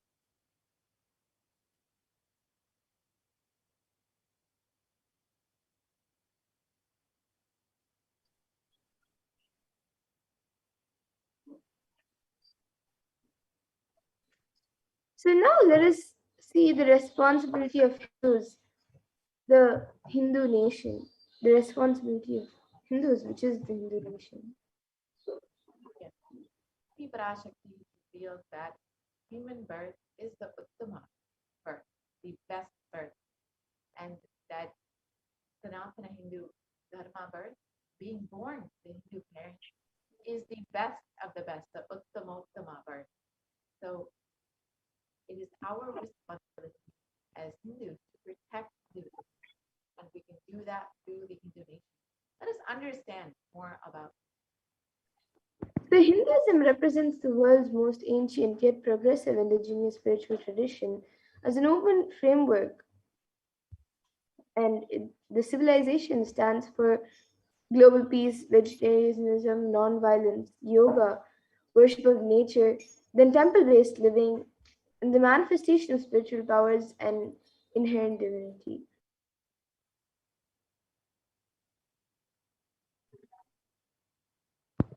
The Hindu nation were ecosystems where more and more enlightened beings could be produced, so that the enlightened civilization could be kept alive and the great gifts shared with the world. So, Supreme Pontiff of Hinduism is now reviving many of these ancient enlightened civilizations, Hindu civilizations, like the Kantik Jata, the uh, Shamana Pita, and many more. So now let us look at some of the references for Hindu nation from the scriptures. There are thousands of that thrived and prospered because of Hindu principles. And let us look at some of those nations that were ruled by the principles of Hinduism. So the first is the Rama Rajya, which is the Hindu nation ruled by Bhagwan Sri Rama.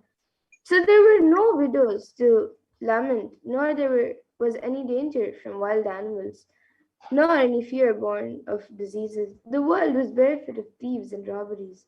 No one felt worthless, nor did old people perform obsequies concerning youngsters. Every creature felt pleased. Everyone was intent on virtue, turning their eyes towards Rama alone. Creatures did not kill anyone.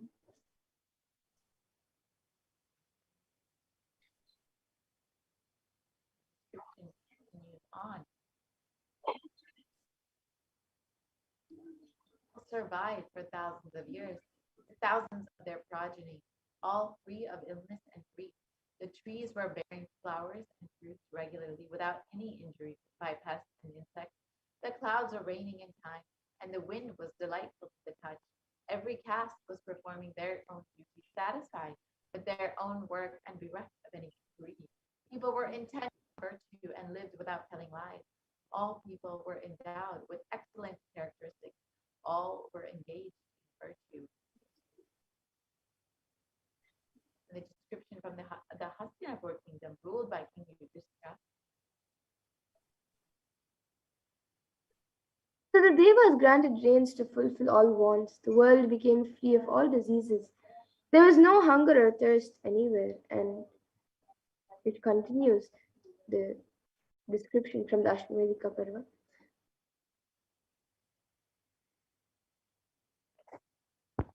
So the Hindu nations contributed so much to the world in every single field, whether it was the field of enlightenment, the field of health, medicine, art, science, technology, aviation, dance and music, clothes and jewelry, social systems, judicial systems, political systems, legal systems.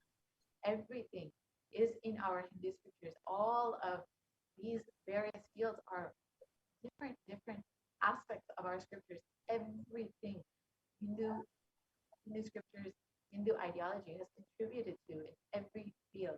So let us now look at how our Hindu nations were destroyed over the course of the 1,000 years with various invaders and with multiple phases of destruction of our Hindu civilization.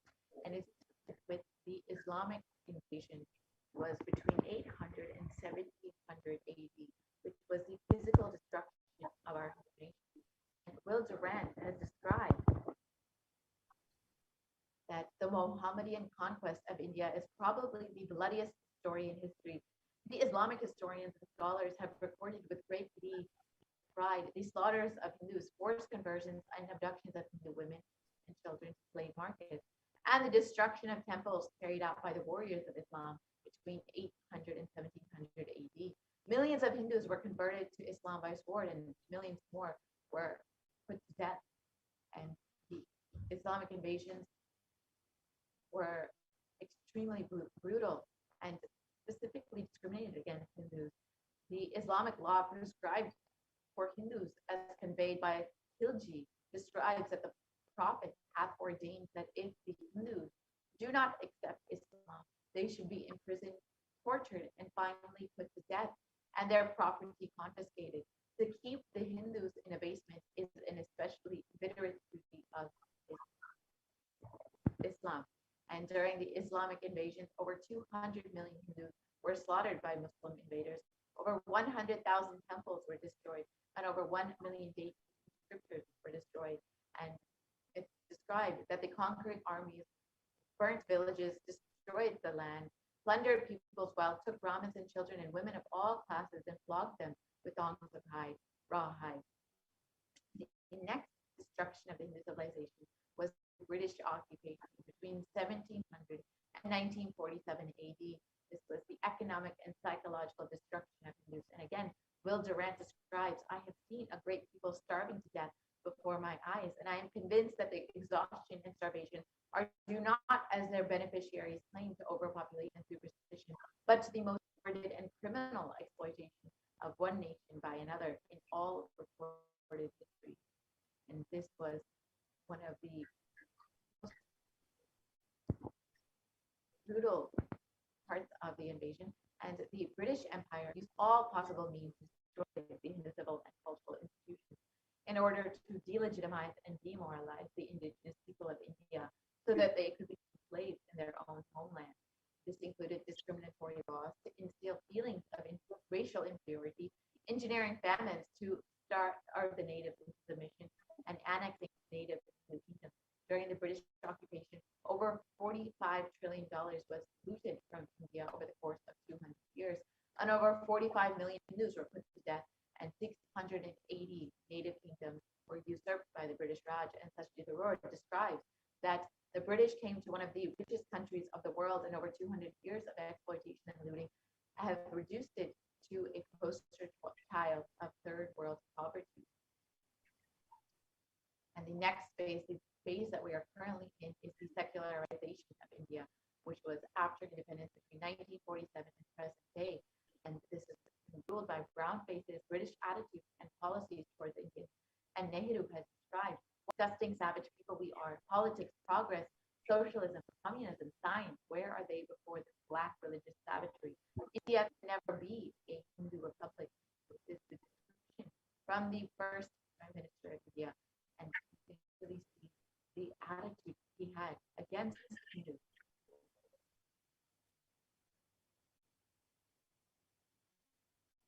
And first law minister and principal architect of India's constitution has described that if Hindu Raj does become a fact, it will no doubt be the greatest calamity for the country. No matter what the Hindus say, Hinduism is a menace and to liberty, equality, and fraternity. It is incompatible with democracy. Hindu Raj must be prevented at any cost. This is, again, one of the leaders of India. The modern Indian legal system, academia, and media all systematically undermine and suppress and delegitimize Hindu institutions and culture. India's constitution established government control and taxation over Hindu temples, schools, and institutes, while other religions remain completely free of interference. And India's constitution discriminates against Hindus by giving special rights to their religion, and including media narratives used to stereotype and demoralize Hindus are part of the secularization of India. And Bollywood and other mainstream media outlets consistently portray Hindu gods as and gurus as cartoonish, dishonest, corrupt sex fiends in a manner that is similar to the British imperial propaganda. And media narratives are used to shape the human consciousness and further political agenda. So, despite thousands of years, hundreds of years of destruction, Hinduism is now in the brink of complete extinction, and where we do not have a single Hindu nation where we be fully protected to practice Hinduism, which is why we need the revival of our Hindu nation after so much of destruction and abuse that Hindus have faced at the hands of various invaders and other ideologies. We now need a place where Hindus and Hinduism is protected. That is what exactly Islam is doing.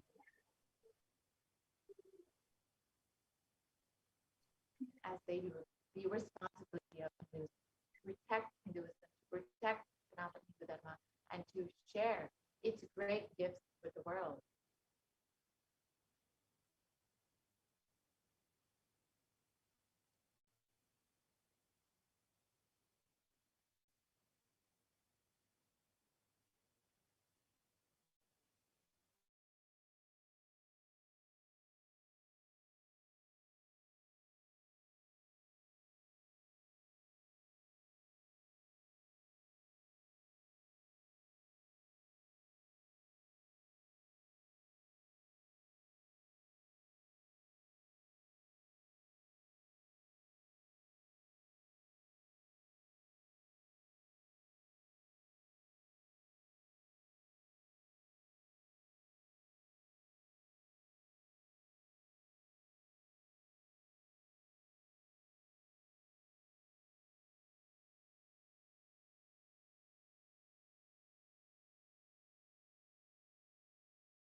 for the technical glitch.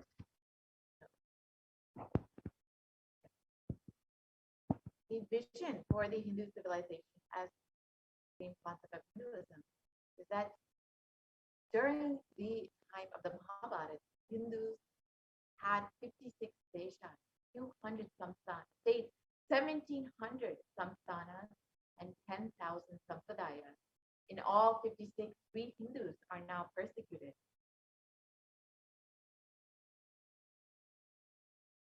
So what is Kailasa?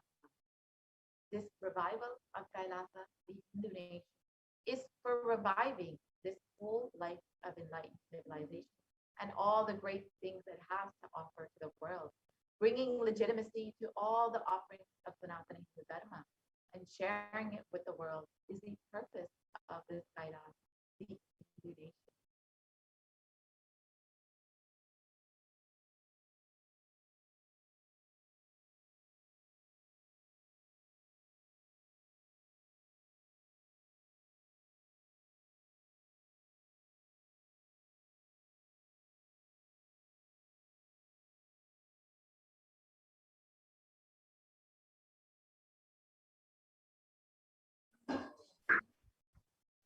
And Kailasa is the revival of the cosmic constitution. Kailasa is the model nation of how enlightened civilization should be living and administered. Politics, judiciary, education, economy, everything will be revived as Paramashiva revealed the Vedas, the Sanatana Hindu Dharma scriptures. And being one of the most persecuted civilizations, Hinduism is on the brink of extinction, such that the next generation may know about Hinduism only through history books. So, what can we do to stand up for the Hindu civilization and all that it has to offer for the world?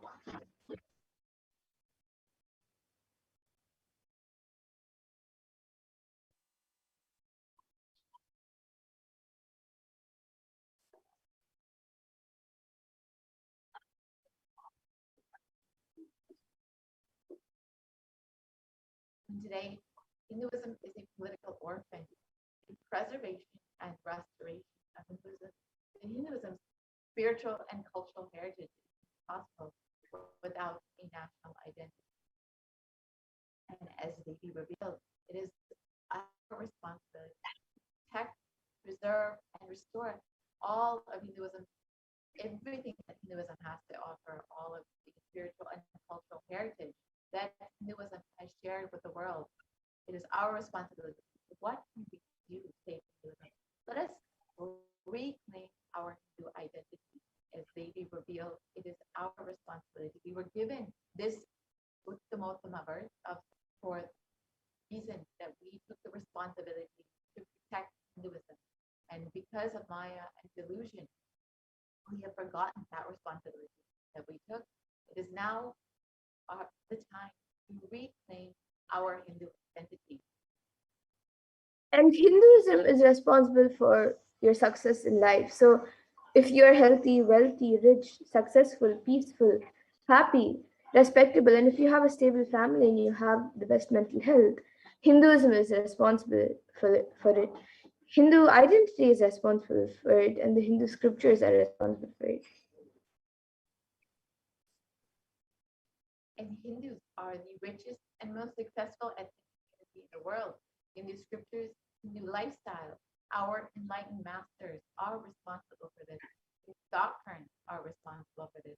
And the article published in the Hindustan Times has reported that Hindus are the most educated religious group in the US according to the study report.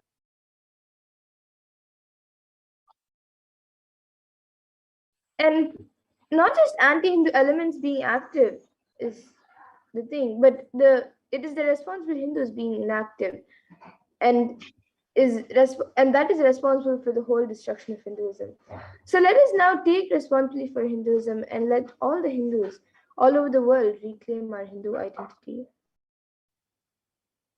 As they be revealed, it is the responsibility of Hindus to continuously protect Hinduism and share its greatness with the world.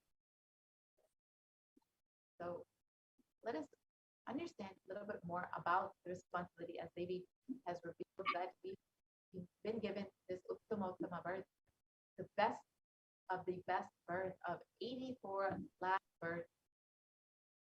Hinduism is, and we have specifically been given this birth for protecting, taking the responsibility to protect Sanatana Hindu Dharma, because we have kept enlightenment as the goal and purpose of our life. It is the responsibility of Hindus to provide this enlightened civilization again and again, and give all the gifts of the enlightened civilization to humanity. The revival of the enlightened civilization, the Kailasa, the Hindu nation, is the survival need of humanity.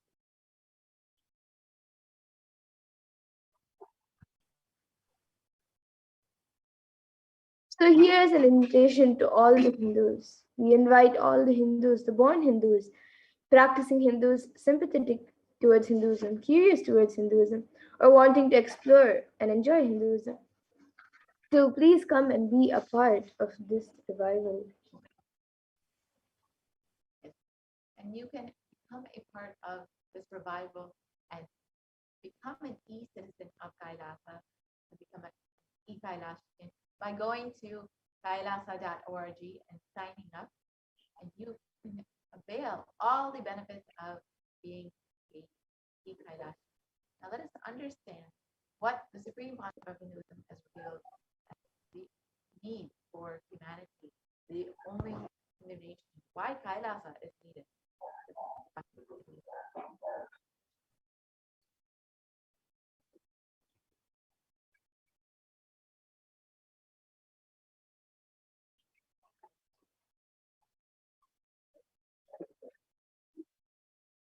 Contribution. Hinduism, Veda Agamas have great things to contribute to the world. Like the great power manifestation science, the ancient culture and arts, the ancient lifestyle truths, the ancient medical practices and medicinal knowledge, the ancient indigenous cultural heritage and jewelry, perfume, dance, music. In every level, Hinduism has so much to contribute. Veda Agamic traditions have so much to contribute. To share all this with the world, to contribute to the world, Hindus need to tell the world what they are contributing in every level. The brand of Hinduism itself is enriching and empowering and enlightening. Hinduism is all about enlightening the world. Empowering, enlightening, enriching the world. Contributing.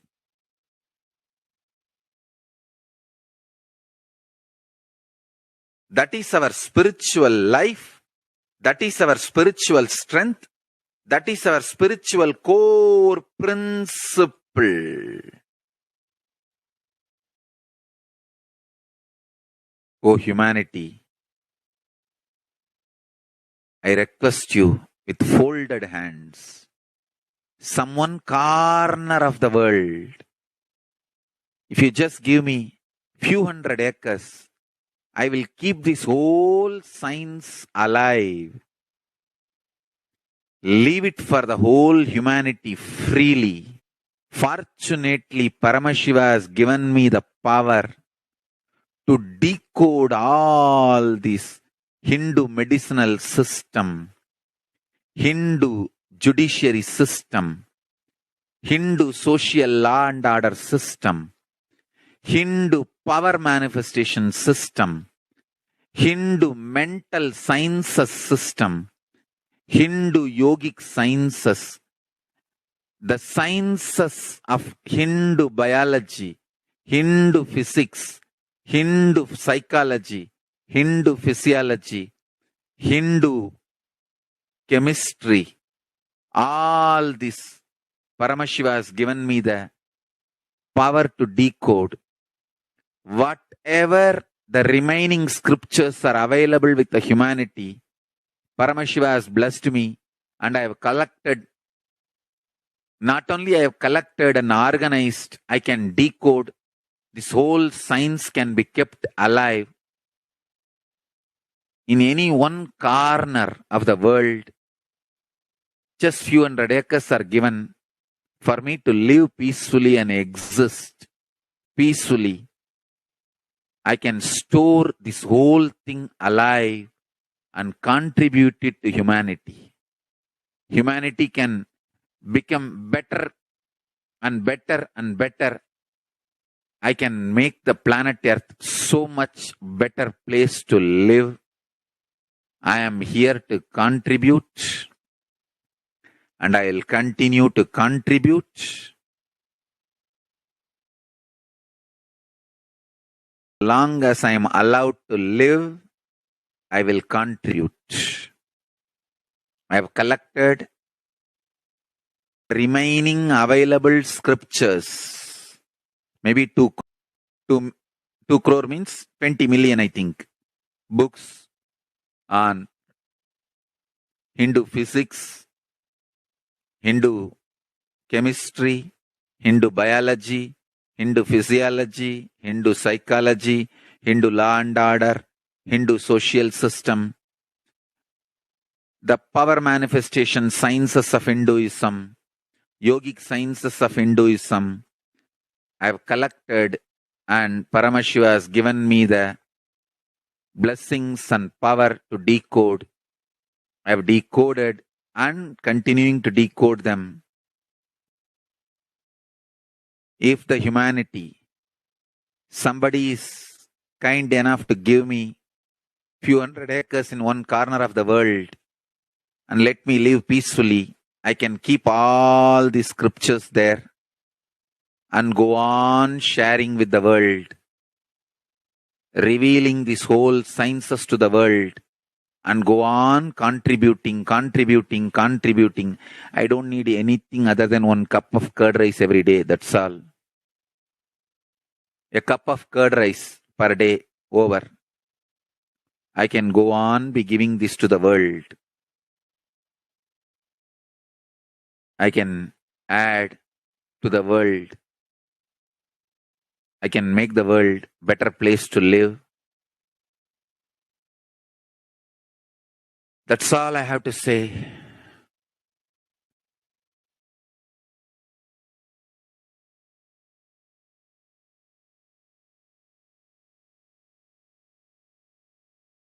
Thousands of medicines are described detail in ancient Siddha and Ayurvedic scriptures.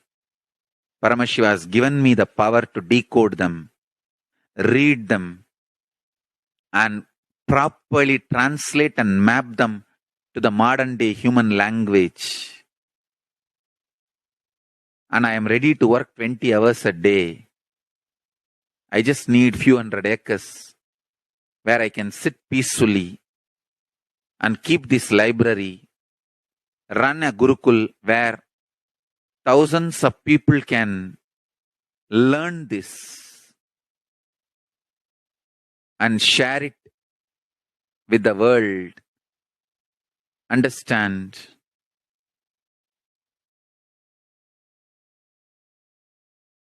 I am only interested in contributing.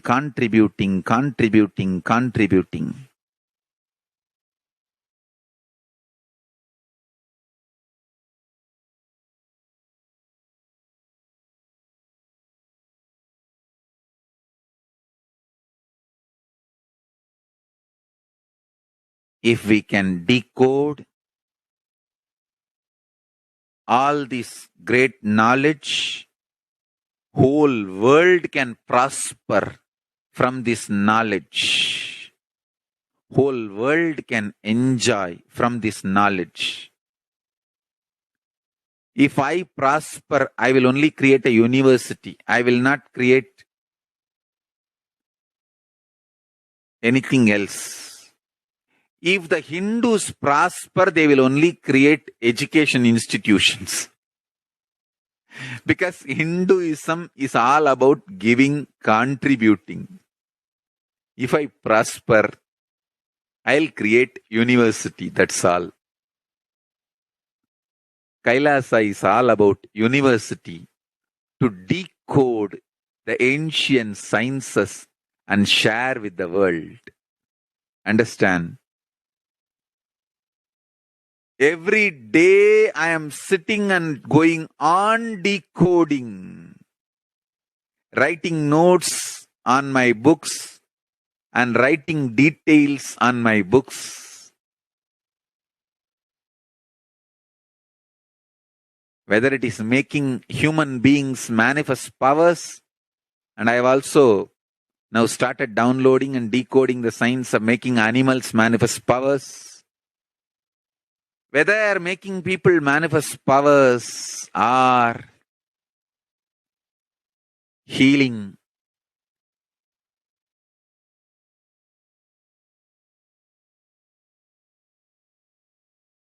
in every level, life is all about contribution, contribution, contribution.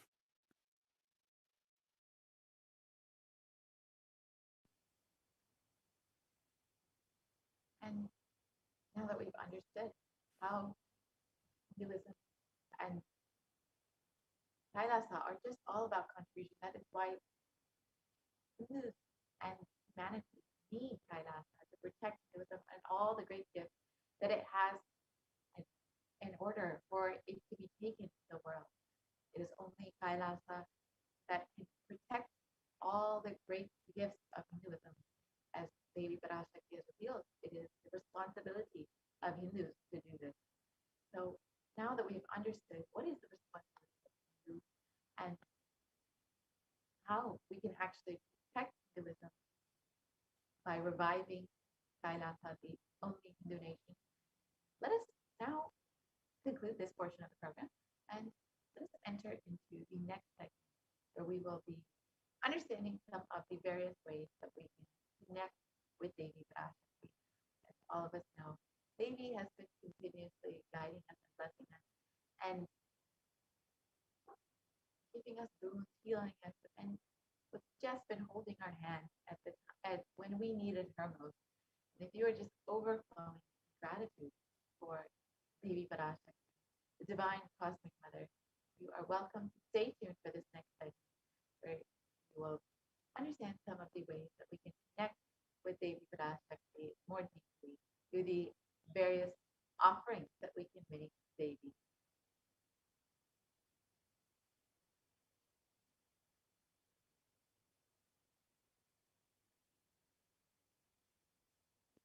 Each of these offerings are just an opportunity for you to show your love and gratitude to Devi Parashakti for manifesting in your life and continuously blessing and guiding you when you need them most.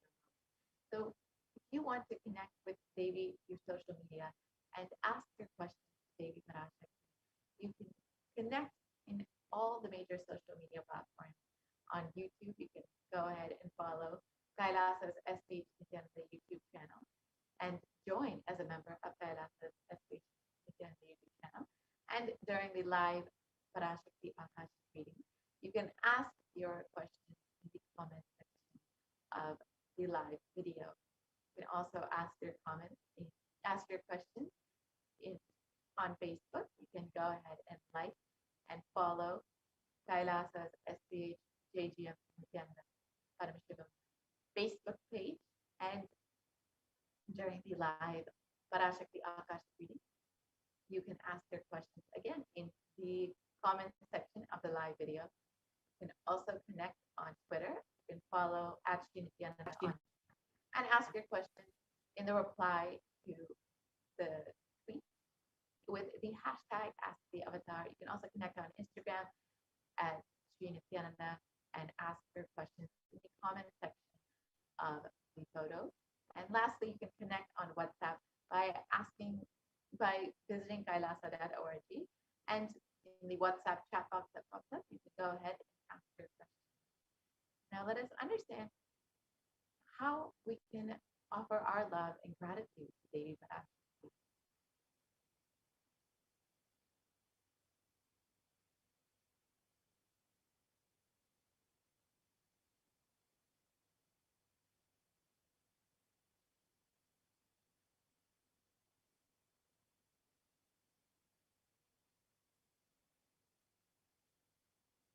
So an offering is a giving of a divine gift of pure love, devotion, and oneness, and it consists of two parts, the giving and the accepting.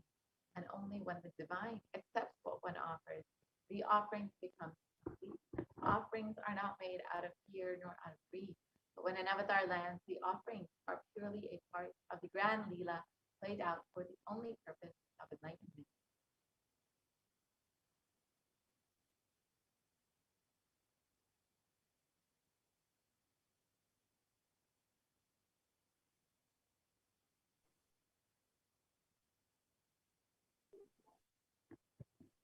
Nithyananda. Yes, and today as we get ready to receive Devi Parashakti with our favorite offerings, our favorite gifts of gratitude for Devi Parashakti, let us see this Dhyana Shloka which comes from the Mula Agama, Manonmani Dhyana, which describes the grace and beauty of Devi Parashakti. So this verse describes इन्दुनिभवेदकरवह्निनयनं स्यात् पङ्कजवराभयजपाक्षरसरयुक्तं गहिमभूषणविचित्रवसनं स्यात् तुङ्गमकुटोज्ज्वलमनोन्मणिस्वरूपम्. And the meaning of the verse, it says, moon-like face holding Veda books on hand, fire in eyes with lotus flower, gracing and blessing hands, and one hand with japamala, beautifully decorated with jeweled ornaments in wonderful clothes and shining crown. Her name is Manonmani.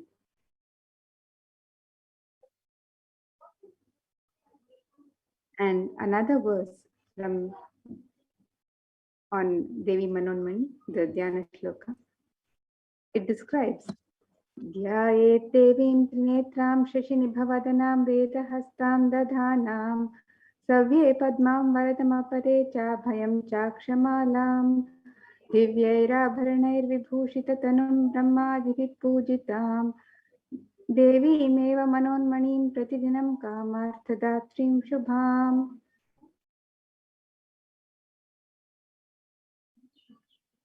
And the meaning of this verse, it says, I meditate on Devi with three eyes, glowing like a moon and holding the Veda, lotus and gracing with blessing and gracing hands. She is wearing beautiful ornaments. She is worshipped by Brahma and other many gods and showers auspicious boons for all actions every day. And in the Hindu tradition, it is the custom to offer the divine element of gold, and the element of gold is used in abundance in all the Hindu rituals, is mentioned in the Hindu scriptures. And let us see the scriptural reference, the Shastra Pramana for the significance of the divine element of gold. This verse from the Atharva Veda describes Tredajatam janmanidam hiranyam agnirekam priyatamam babhuva somasyaikyam insitasya parapatata apamekam veda samveta ahutatte hiranyam trividastvavai vishe. The translation, triply born by birth, is this gold. From the atoms of Agni is one. It becomes dearest to Agni. One fell away from the Soma when it was hurt. One they call the seed of virtuous and powerful Apa, the watery molecules. Let that triple gold be for your long life. The gold is a divine element. It purifies anything it touches. It is an element of great spiritual significance and spiritual power of healing and enlightening. The vibration of gold has the power to infuse sattva energy and positive thought currents in anyone who wears and in anyone who operates in its vicinity.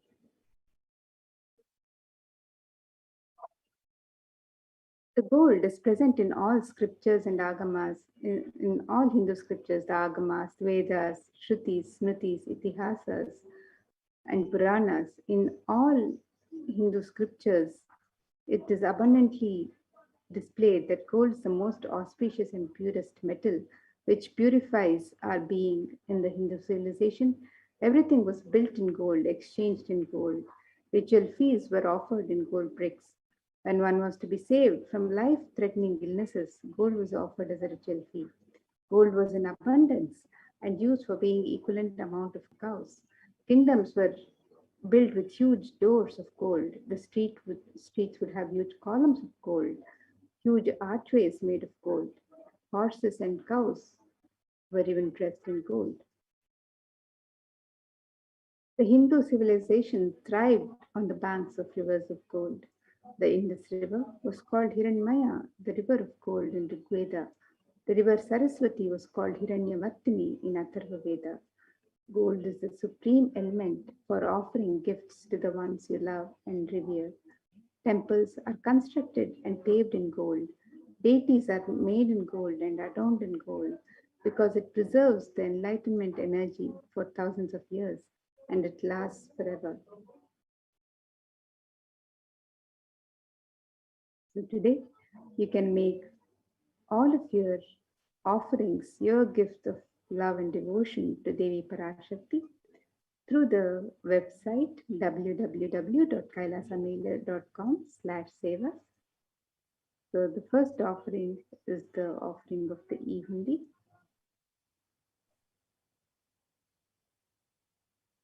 So just as we have the hundi in every temple in the Hindu tradition for devotees to offer anything that they would wish to offer the divine, we have the e-hundi for offering online today, making your gift to Devi Parashakti.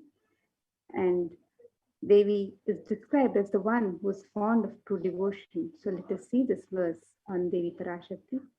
It describes Bhakti Priya, Bhakti Gamya, Bhakti Vashya, Bhayapaha, Shambhavi, Sharadaradhya, Sharvani, Sharmadaini. And it says, Devi is fond of true devotion and is realized through true devotion. She can be won over through true devotion and she removes all fear. If there's any fear in the minds of devotees, Devi is sure to remove that fear. It is stated that Devi likes to be worshipped in autumn. Here, it is meant the autumn of our lives, when thoughts turn more and more inwards. The role of the divine is known and understood clearly, and the need for Devi worship becomes stronger. Shambhavi is the consort of Shambhu, Lord Shiva, and Sharada Radhya is the one who is worshipped by Devi Sharada herself, Devi Saraswati. Sharvani is the wife of Lord Shiva. In the Linga Purana, it describes Lord Shiva as called Sharva in his earth form. Sharmadaini is the Devi who bestows happiness on devotees.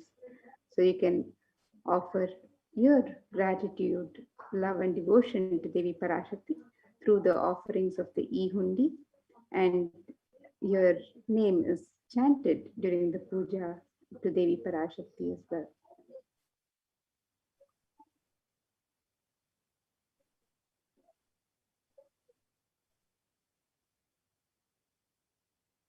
Next offering is the Sankalpa chanting, the offering of your conscious solution. And before you start any endeavor or want to manifest something in your life, it's important that you set a conscious resolution, a intention of exactly what it is that you want in your life. And when you offer the Sankalpa, your conscious resolution, at the feet of Devi Parashakti, you will be blessed with the overflowing energy of Devi herself to manifest exactly what it is you want. And in the Devi Mahatyam, it describes that the goddess intends this universe and she herself gives birth to this universe. that God is being prayed without interest in anything, gives that knowledge that leads to salvation and gives wealth in the materialistic sense. So when you offer your sankalpa, your conscious resolution to Devi Parashakti, you will be blessed with the fruition of all your desires.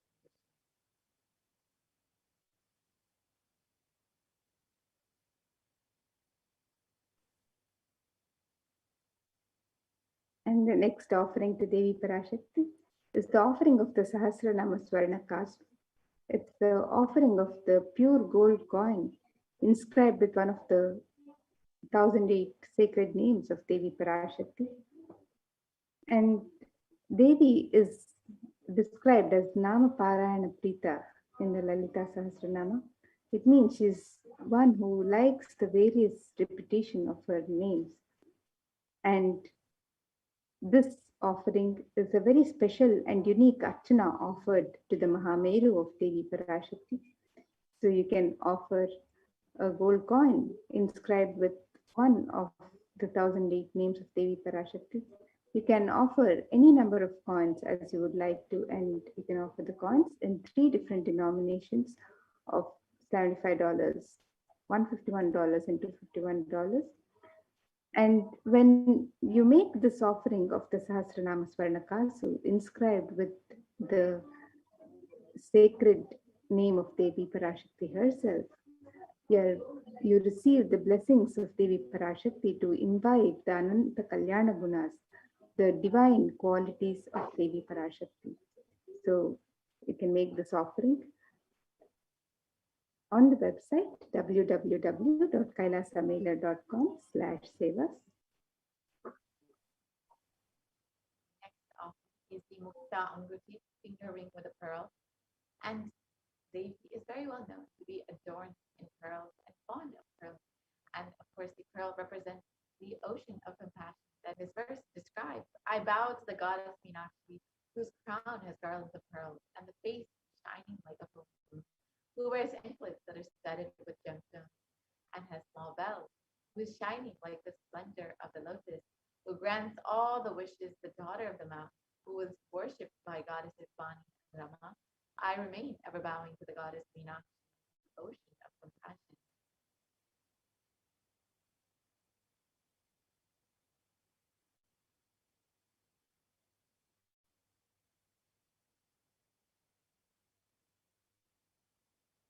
So when you offer this Mukta Anguti to Devi Parashakti, you will be showered with the overflowing compassion and pure love of Devi in all of your business endeavors.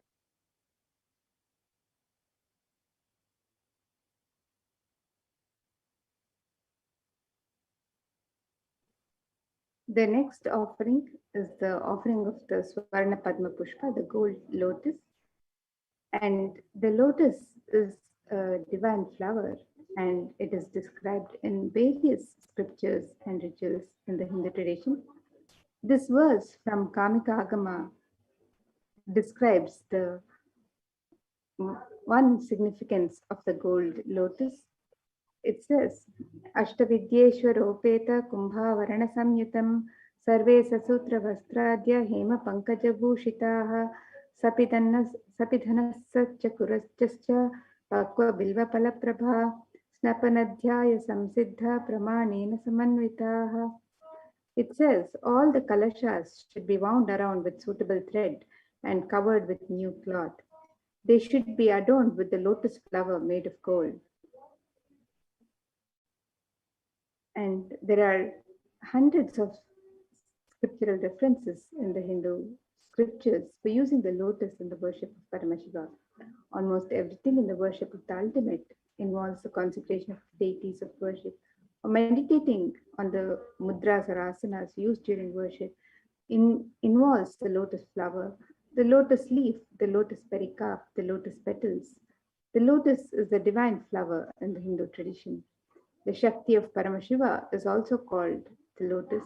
The base of the Paramashiva Linga is the lotus. The disciple of Paramashiva is also considered a lotus, the one who is about to bloom. You can offer the gold lotus in any of 3 different sizes that you would like to offer. and be blessed to have the state, space, powers, and being of Devi Parashakti herself in your inner space amidst any and every adverse situations in life.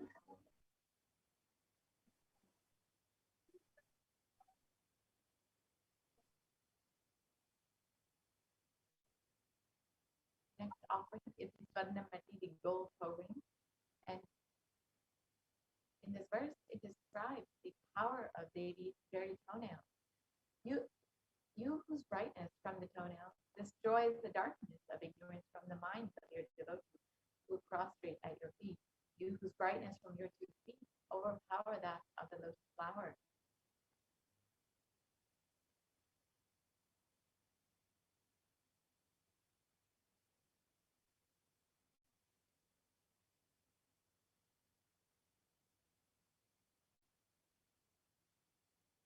We can offer the toe ring Devi Parashakti to adorn her sacred feet and be in the constant gratitude for receiving her blessings in even the most difficult aspects of your life.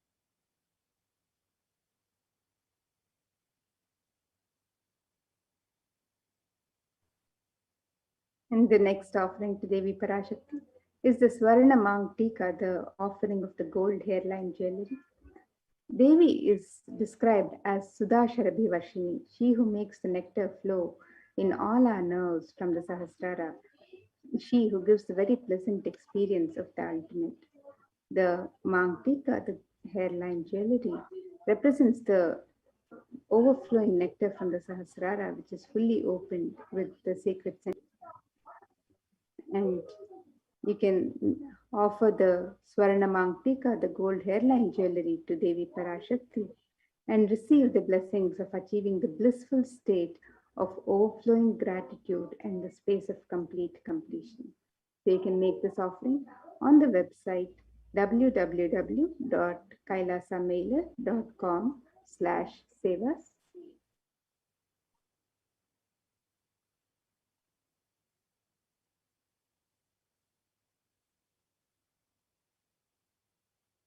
Next offering is the Pratikshapada Puja, the most favorite offering of all the devotees and disciples.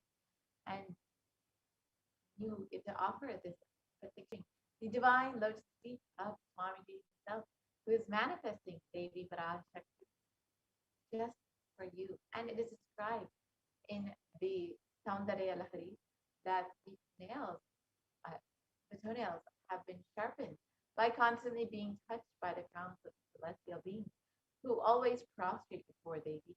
Tamoguna is darkness, and in this stotram, tamas is indicative of the ignorance in the minds of devotees, and by constantly prostrating before Devi, their ignorance is removed and they attain knowledge. You can offer Pratikshapada Puja to the Supreme Pontiff of Hinduism, who is manifesting Devi Parashakti, and you will be blessed with the most sweetest path of enlightenment.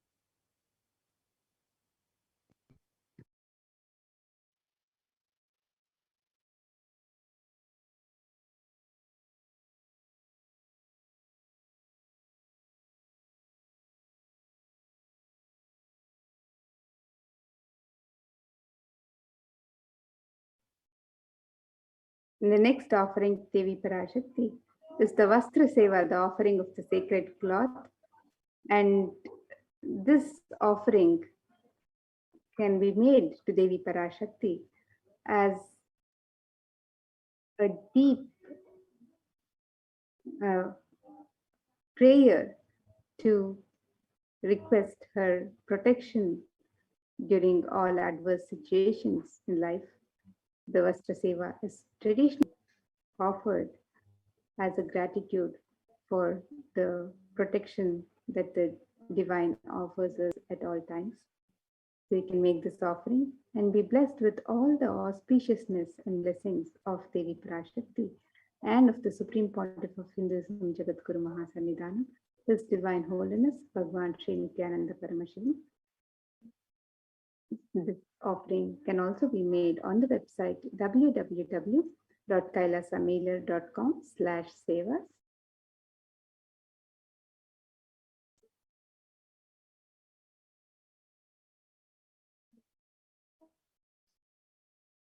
So here's a list of the various offerings that you can offer to Devi Parashakti today as you get ready to receive her darshan, her blessings and grace being showered upon you as she comes to shower her compassion on all of humanity. So you can make the e-hundi offering in multiple currencies and in any amount. You can make the offering of the conscious resolution, the Sankalpa chanting, which has the power to manifest what you want into reality with the blessings of the divine, the support of the divine to help you manifest your resolution. The Devi Sahasranama Kasu, the pure gold coin inscribed with the sacred name of Devi Parashakti. This offering can be made in 3 different denominations, and you can offer any number of coins as you would like to. You can offer the Mukta Anguti, the pearl finger ring, which is the gold ring embedded with pearl. The Swarna Padma Push lotus flower. The Swarna Metti, the gold toe ring to adorn the sacred lotus feet of Devi Parashakti. The Swarna Mangtika, the gold hairline jewelry representing the overflowing nectar from the Sahasrara with the sacred sentiment of gratitude. And you can also offer the Pratyaksha Pada Puja, one of the most sacred and traditional offerings from the disciple to Guru. You can make the offering of the Vastra Seva, the sacred cloth. All of these offerings can be made on the website www.kailasamailer.com/sevas.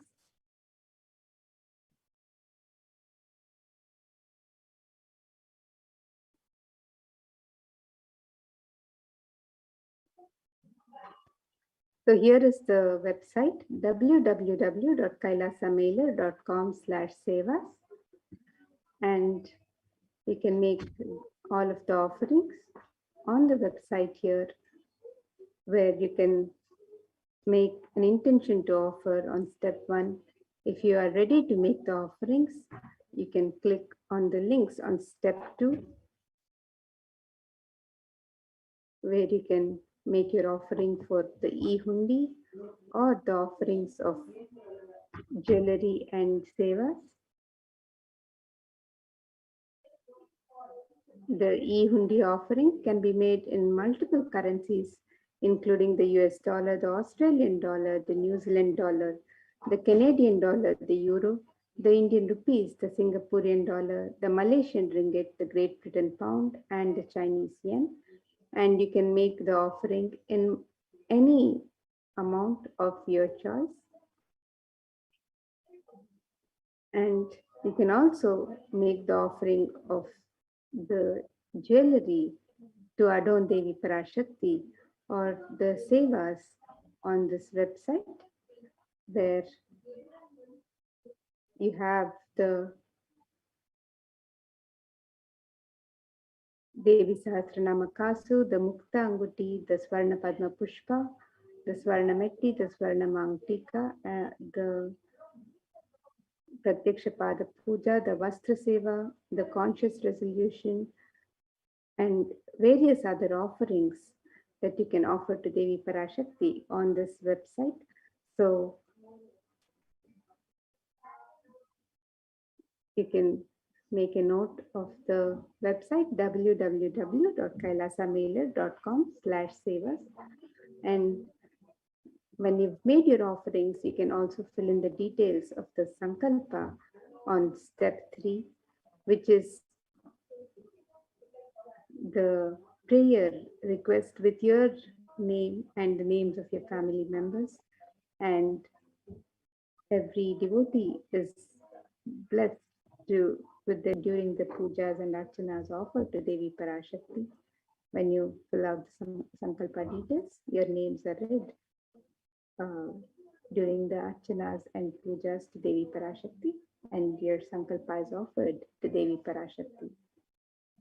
So all of these traditional offerings can be made on the website www.kailasamailer.com/sevas. Additionally, if you would like to be a e-Kailasian, become an e-Kailasian, and post your questions and prayers to Devi Parashakti on the live YouTube chat. And if you would also like to express your support for the infrastructure of Kailasa, you can also make your offerings by joining as a member. You can show your support to Kailasa by joining as a member on the YouTube channel.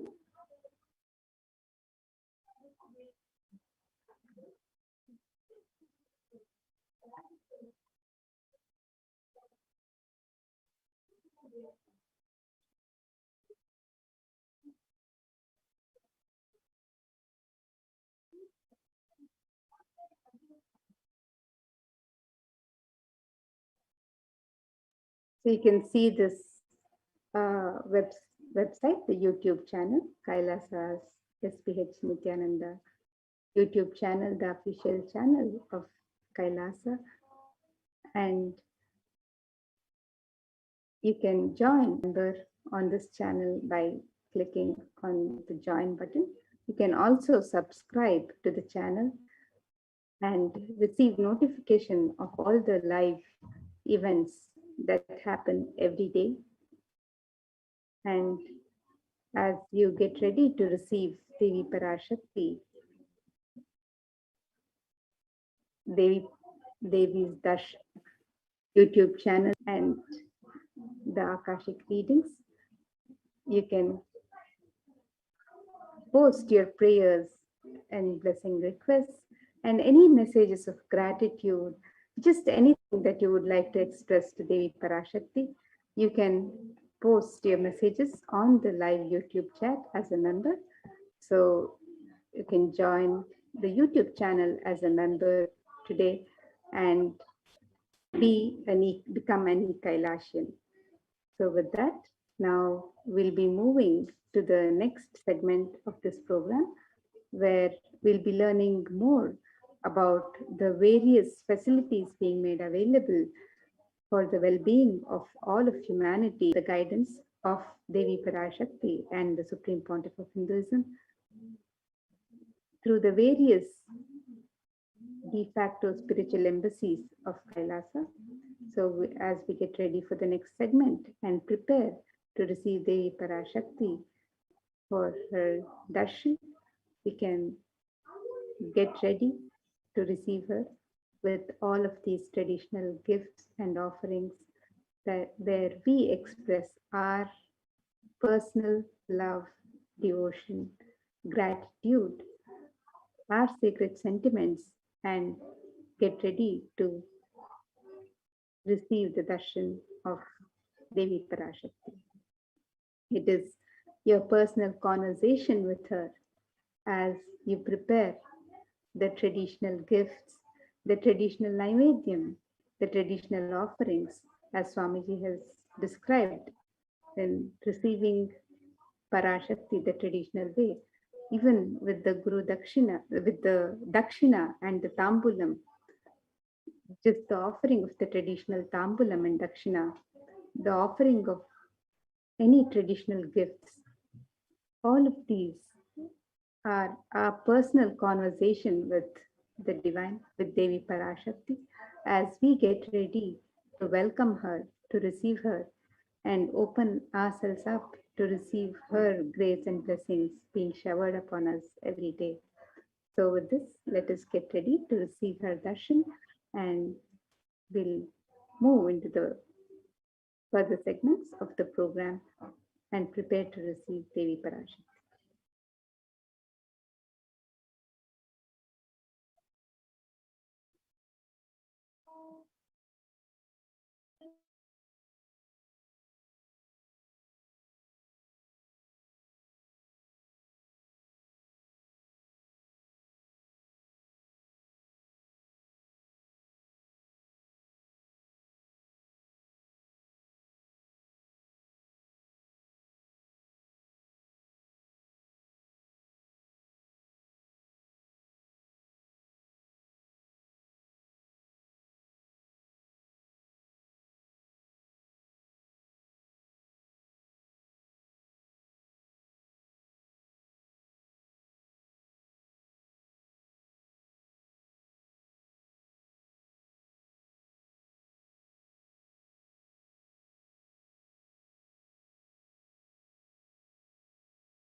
easiest, most powerful, most inspiring, most exciting way to connect with life as the form of mother.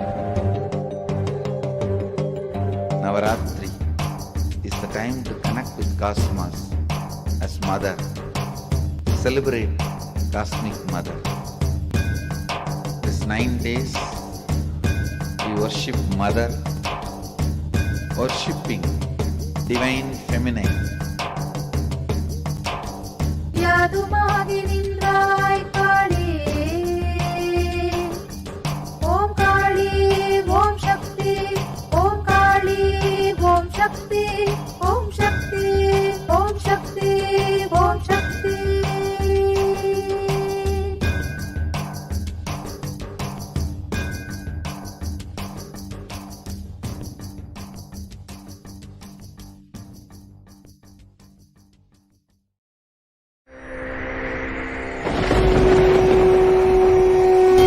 Ultimate divine is in human body and expresses its extraordinary powers and experiences playfully. Sundareshwara is the embodiment of this statement. He is not Shiva as you understand, sitting in the Himalayas, frozen in the ice, in Samadhi. Sundareshwara is an artist with tremendous heart, ready to listen to human sufferings, ready to bend for human emotions. The one and only thing you need to obtain His grace is simple feeling connection. That's all. He bends for anybody, to any level. Even the word compassion is too small. He is still available. Even now, He is there. He assumes human body and relates with you, answers you, responds to you, raises you.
I don't know, I was lost.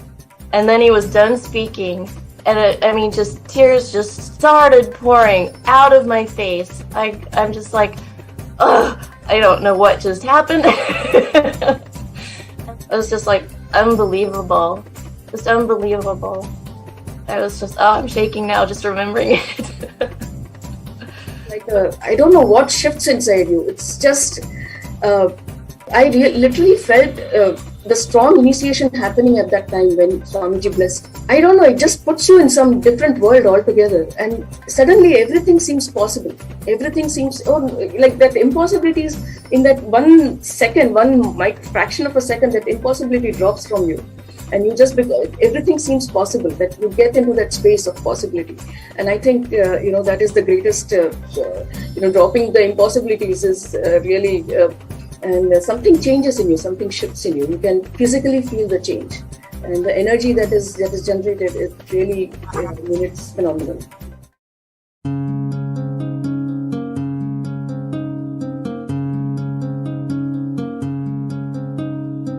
There are some gods, 9 unknown gods. The moment you call, they will be there. Venkateshwara, Balaji. I tell you, people give so much for Venkateshwara because he does the job. He is the 9 unknown god. There's a village folk story where Venkateshwara borrows from Kubera for his marriage, and he is still paying the debt. Venkateshwara takes the responsibility of reserve to reserve. This whole story, beautiful story of Venkateshwara is an amazing concept. He is making Yaksha into Lakshmi. He is making the reserve to reserve. It's an amazing truth.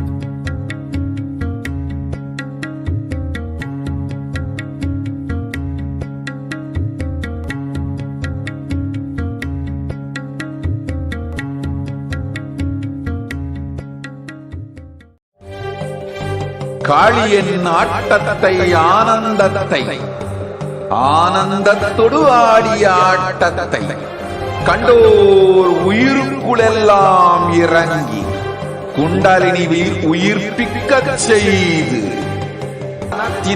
இருளை அகற்றி மாயம் அழித்து மங்களம் தந்து குரு பக்தியும் சிவ பக்தியும் பரமசிவ பக்தியும் பரமசிவ சக்தியும் அளிக்கின்றேன். மனமாயை விடுத்து குரு பதத்தை பற்றுங்கள். நித்யானந்தமாய் நிஜாவதாரமாய் வந்துதித்த என்னை பற்றி வாழ்வில் எல்லா நலமும் பெற்றிடுங்கள். ஓம் ஓம் ஓம். யாதுமாகி நின்றாய் காளி,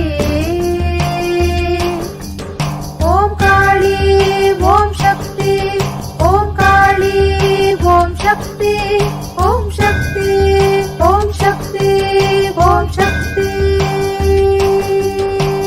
ஓம் ஓம் ஓம் ஓம்.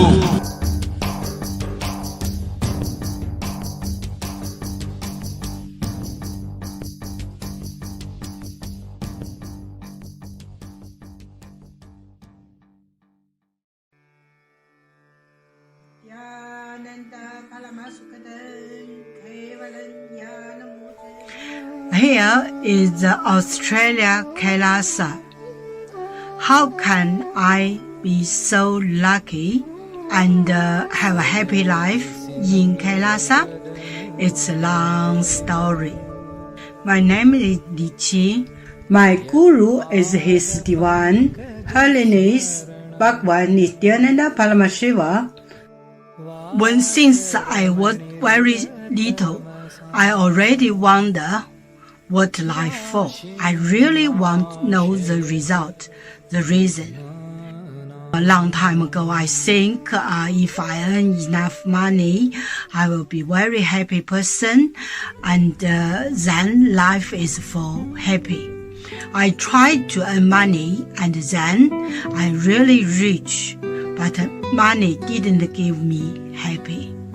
Then I tried to get the happy life in romantic love.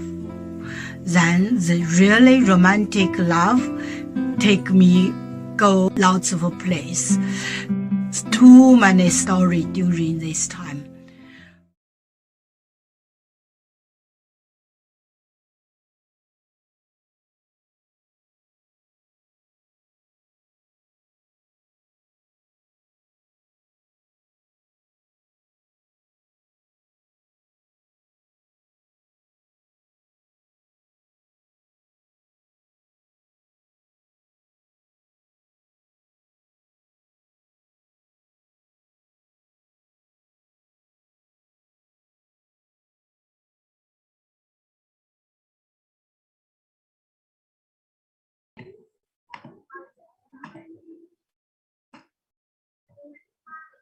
Multi-layered quarantine, COVID care protection centers are de facto spiritual embassies of Kailasa.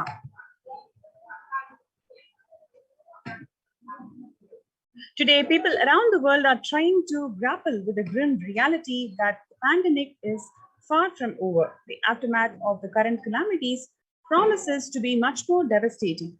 The greatest economies of the world are facing disastrous future. Countries are facing off each other in deep mistrust.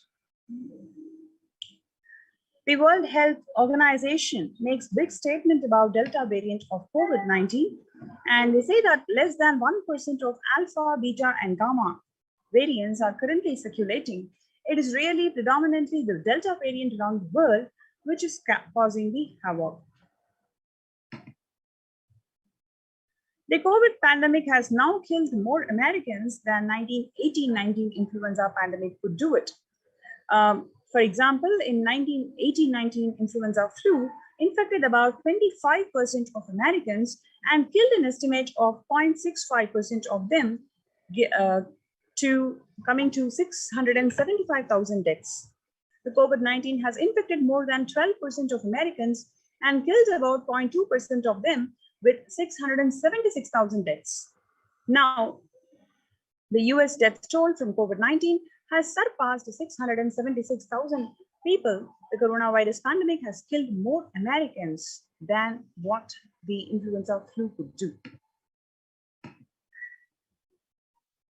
People who are infected with alpha variant exhales 100 times more virus into the air than the original COVID strain, says a study from University of Maryland. It says that the need for better ventilation and tight-fitting masks is extremely essential to contain the widespread vaccination, in addition to widespread vaccination to contain the virus.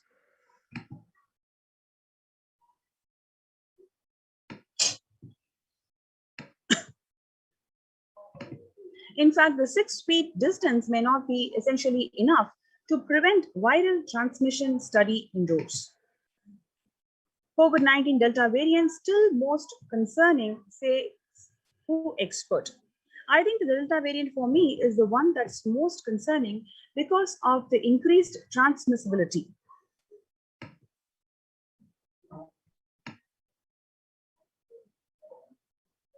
In a country of our size, you can't be hanging around and having 100,000 infections a day.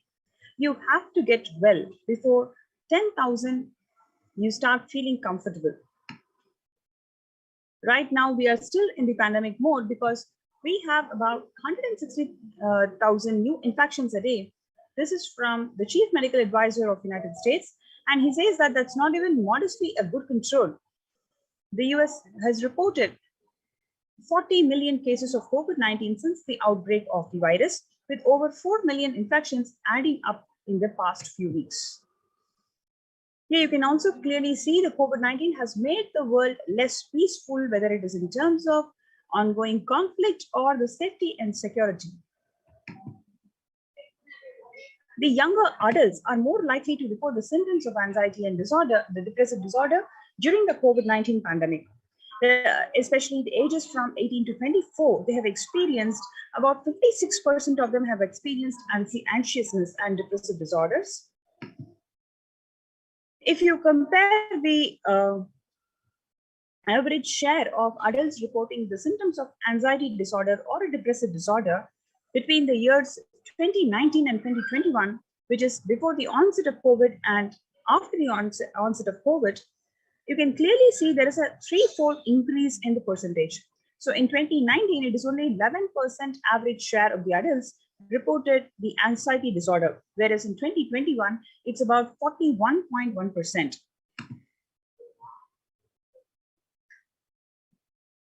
The share of adults, like we mentioned before, it is 18 to 24 years. The young adults, they are the ones who are most affected because of COVID-19.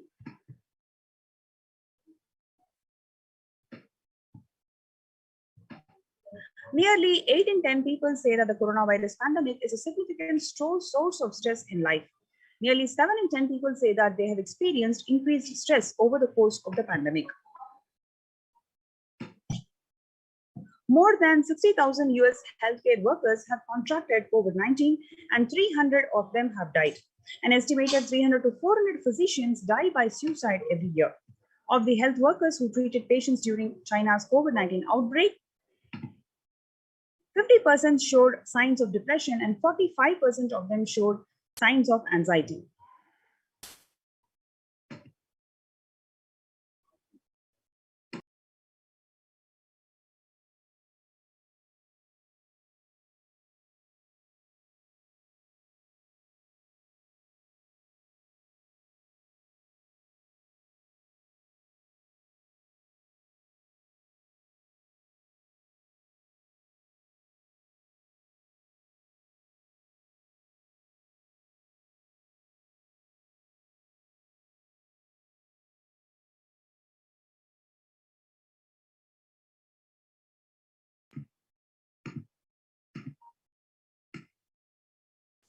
Before the onset of COVID, the mental health amongst the pregnant women, 15% of them experienced depression, while during COVID-19 pandemic, 40.7% of pregnant women experienced depression.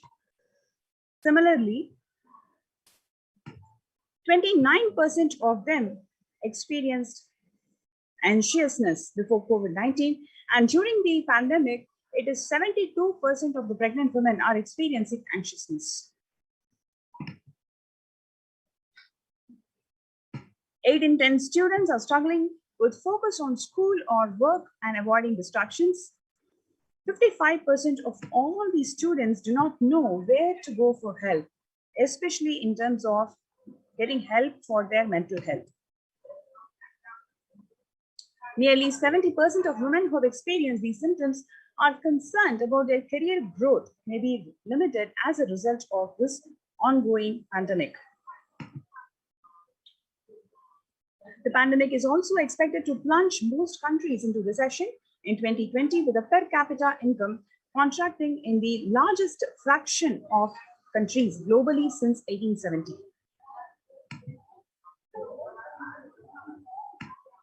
COVID-19 crisis has worsened already fragile conditions or situations. The International Labour Organization is more aware than ever of its responsibility to promote peace and resilience in the time of their global pandemic.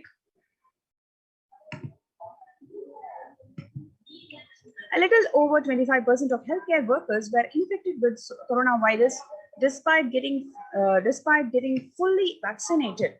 A recent study has revealed that, giving an insight on the breakthrough infections due to Delta variant, the study jointly conducted by the Institute of Genomics and Integrative Biology found that the vaccination breakthroughs were far more common during the Delta outbreak in Delhi than previously reported.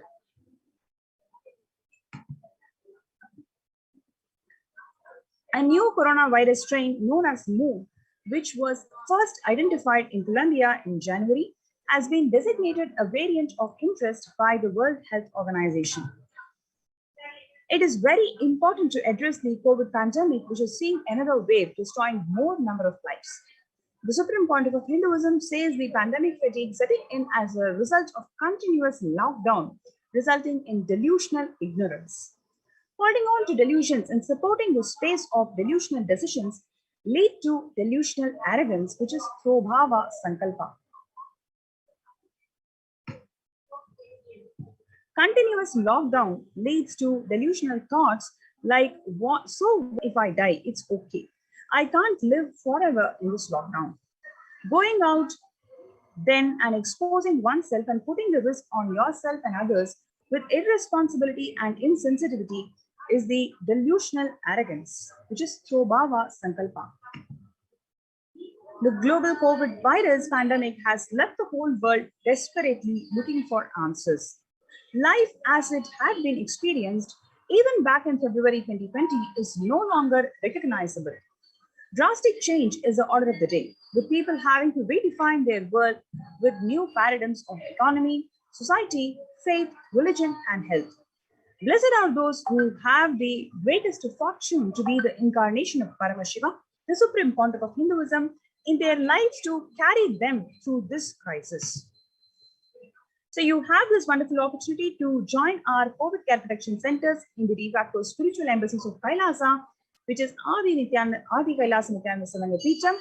You can register yourself in this link below, kailasa.org/Kailasa Care.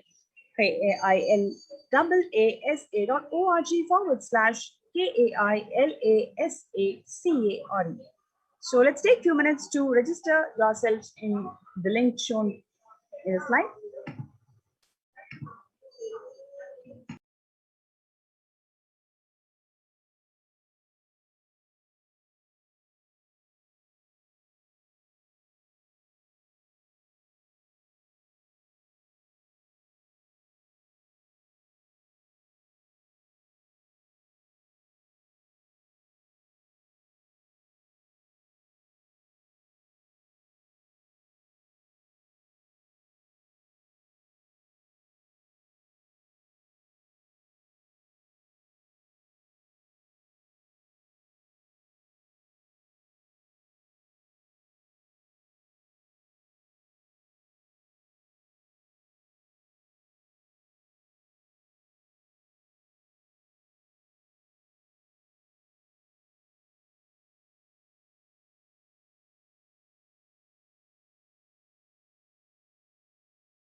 Making peace with nature is possible if we start now making peace with the nature. It is simply possible for us to create a sustainable and equitable world. Health and peace are interrelated. In the words of Director General of the World Health Organization,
Sorry about the technical glitch.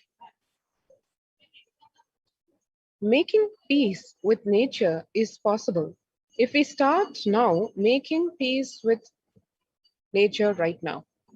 Even amid a pandemic, 2021 can go down as the year we made peace with nature and set the planet to healing.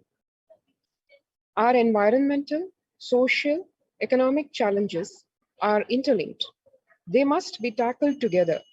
For example, we cannot achieve the sustainable development goals, including ending poverty, by 2030 if climate change and ecosystem collapse are undermining food and water supplies in the world's poorest countries.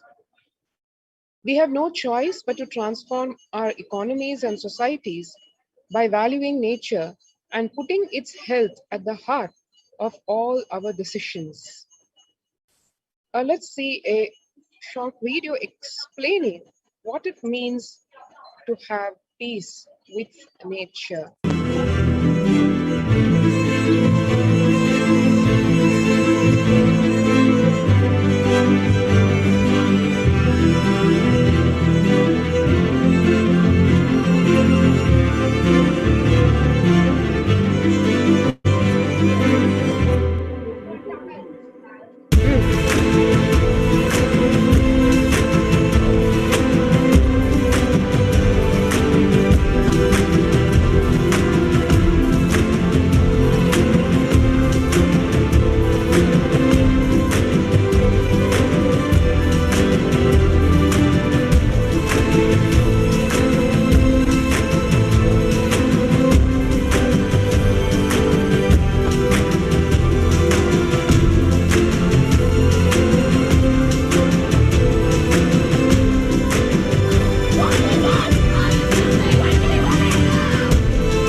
And now let us see the World Health Organization's Health and Peace Initiative. Health and peace are interrelated. In the words of the Director General of the World Health Organization, Dr. Tedros, there cannot be health without peace, and there cannot be peace without health. If individuals and groups enjoy equitable access to health services, fulfilling their rights to physical and mental health, and health actors design neutral health interventions that promote trust and dialogue, and communities are empowered to cope with violent conflict, then health coverage is more universal. Grievances can be heard and addressed to generate trust around health emergency concerns. Affected communities are more likely to make meaningful contributions to peace and reconciliation and to resist incitements to violence. Amid COVID, we need enhanced international coordination to build peace. Tackling the pandemic and building resilience in fragile states requires concerted international action at local, national, and global levels. As the humanitarian and economic toll of the COVID-19 pandemic continues to grow, so does the risk that this crisis will fuel new conflicts around the world while stymieing prospects for resolving ongoing ones. For the first time since 1945, the entire world is confronted by a common threat regardless of nationality, ethnicity, or faith. A new social contract between people, governments, the private sector, civil society, and more can tackle the taxation on income and wealth, universities for all. These are some of the remarks to the General Essential Session in response to the COVID-19 pandemic. 2021 theme being Yoga for Well-being. The International Day of Yoga, will be marked at a time when COVID-19 pandemic to upend lives and livelihoods of people globally. Beyond its immediate impact on physical health, the COVID-19 pandemic has also exacerbated psychological suffering and mental health problems, including depression and anxiety, as pandemic-related restrictions continue in various forms in many countries. This has highlighted the urgent need to address the mental health dimension of the pandemic, in addition to the physical health aspects. The message of yoga in promoting both the physical and mental well-being of humanity has never been more relevant. A growing trend of people around the world embracing yoga to stay healthy and rejuvenated and to fight social isolation and depression has been witnessed during the pandemic. Yoga is also playing a significant role in the psychosocial care and rehabilitation of COVID-19 patients in quarantine and isolation. It is particularly helpful in allaying their fears and anxiety. The UN spotlights health benefits of yoga, ancient practice that can ease the stress of our moods and the modern laptop lives. Yoga is a practice that can be relevant to all ages, relevant to all cultures, irrespective of what socio-economic status people represent. It can be used to unite our complex and difficult world to promote not only healthy lifestyle, but security in the world, said Dr. Nata Menabde, Executive Director of the New York office of the World Health Organization, at an event entitled Conversation, Yoga for Health. Our contemporary world is showing no signs of a decline in the intensity of violent conflicts, crime, displacement, and the prevalence of a continued state of tension in many regions of the world. According to a UN report, in the year 2019 alone, about 55% of 358 political conflicts worldwide involve the use of violence. Geopolitical tensions, which have been on the rise even before the COVID-19 pandemic, have only prolonged violent conflict, making it difficult for policymakers to come together and resolve their differences peacefully and amicably. The last decade witnessed the highest number of people internally displaced by conflict and violence. And now let us move the face of all this issues facing the planet. What are the contributions of the Supreme Pontiff of Hinduism, Bhagwan Nithyananda Paramashivam? The Vedic tradition beautifully describes Yastu sarvani bhutani atmanyevanupashyati sarva bhuteshu chatmanam tatona vijugupsate. As the Isavasya Upanishad says, this literally gives a whole revelation on global peace, which is actually a byproduct of just individual bliss. Whenever an individual goes through spiritual bliss, he manifests a beautiful, peaceful life for him and everyone around him. If he is powerful enough, he moves the whole city and manifests peace. If he is more powerful, he moves the whole village or whole country. If he is powerful enough, like incarnations, he moves the whole world and manifests peace for them. The individual's bliss is a source for the global peace in the level of Om, the microscopic level Om, or the macroscopic level universe. Whatever level it may be, global peace is the byproduct of individual peace.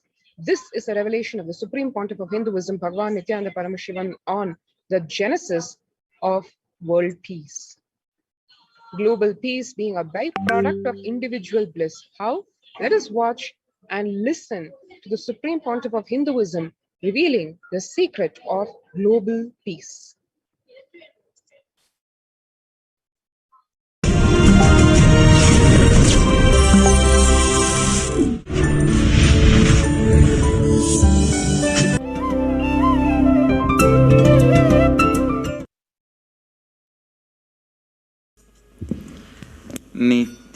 नित्यानन्देश्वर समारम्भाम् नित्यानन्देश्वरि मध्यमाम् अस्मदाचार्यपर्यन्ताम् वन्दे गुरुपरम्पराम्.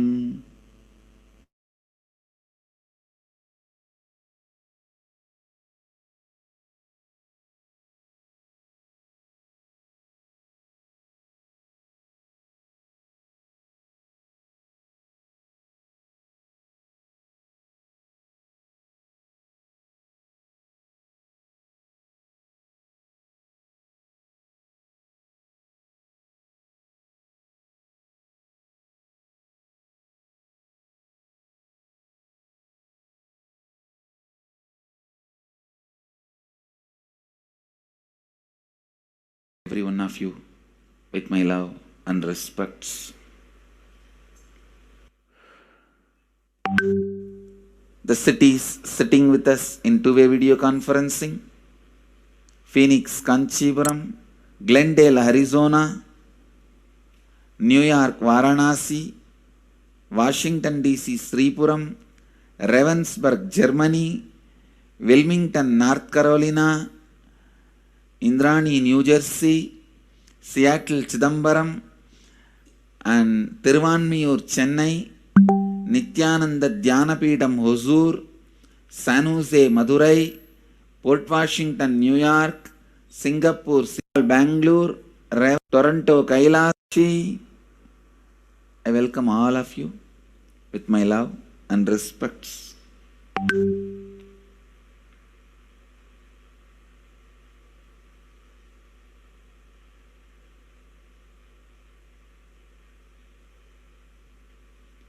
Today I wanted to expand on the science of completion. How the science of completion can directly impact the consciousness you are carrying and the consciousness embodied in many bodies. Please understand, the more deeper you go inside you, means more deeper space you go inside you, more expanded you become, more one with everything, more oneness you experience. Because the more you experience the unified field of consciousness, various words are used.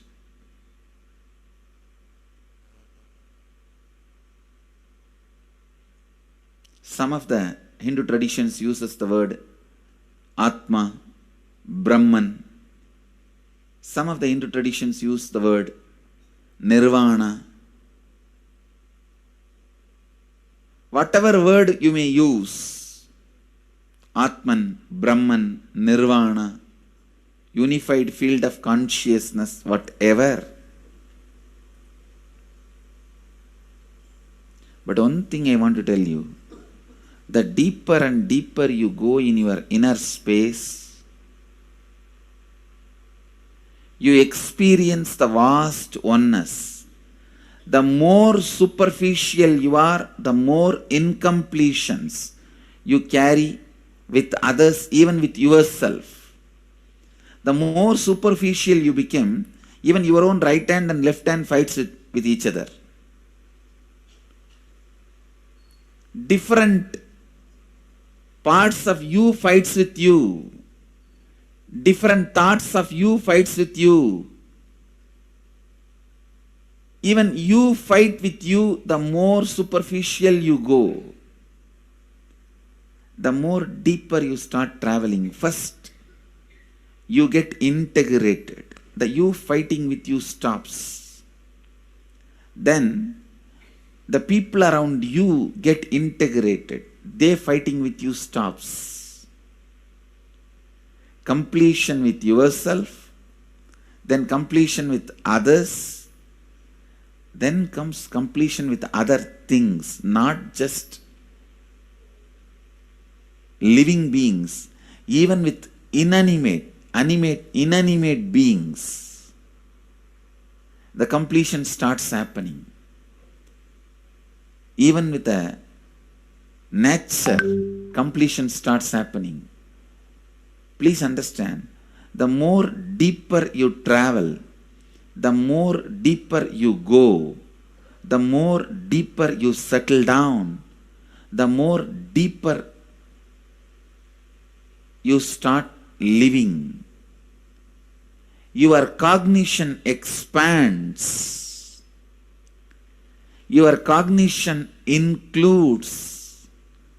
Your cognition becomes more and more inclusive. More joy, more bliss, more knowledge, more enlightenment. Please understand.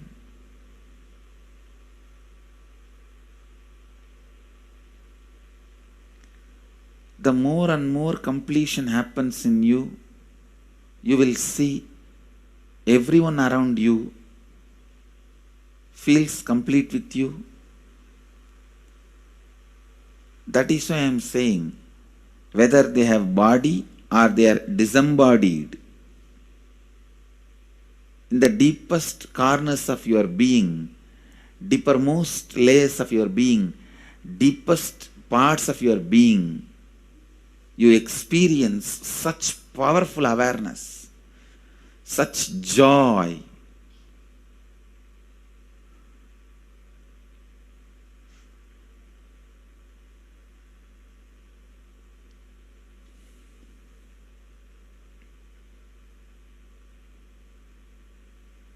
Going into the deepermost corners of your being not only is a joy, it's a power.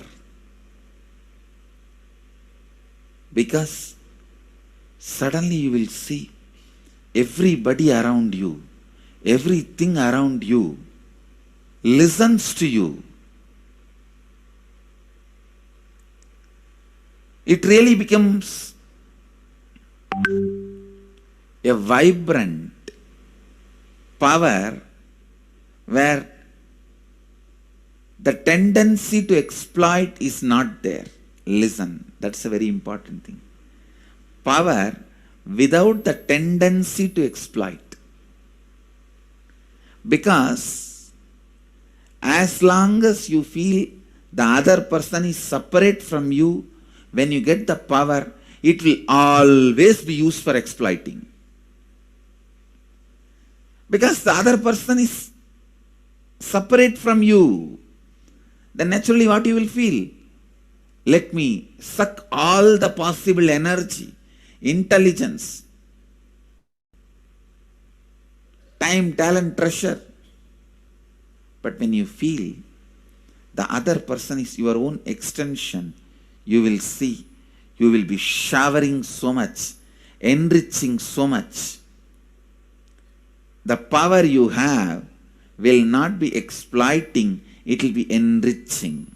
I tell you, even if death comes at this moment, I can tell you very clearly, I can face the death directly and tell the death, I have enriched every human being more than what I received from anybody. I have given to every human being whom I met in my life more than what I received from them. My accounts is clear. I am ready. Come on, let's go. My accounts is clear. I don't have debt. No credit card money to be paid, loans to be paid, no debit card, no credit card. My accounts is clear. Understand, when you feel everyone is your extension, the power given to you, the power you gain, see, any living is power. Powerful way. Even in that, you will become powerful. So any lifestyle you choose, you will get power in that field. Whether it is exploiting or enriching, murdering or raping or go on serving. Whatever lifestyle you choose, living is power. When you go into the deepermost core of your being and start living based on completion, I tell you,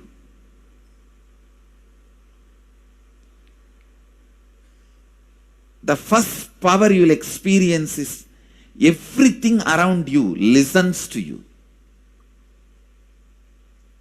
That power will simply make you enrich everyone.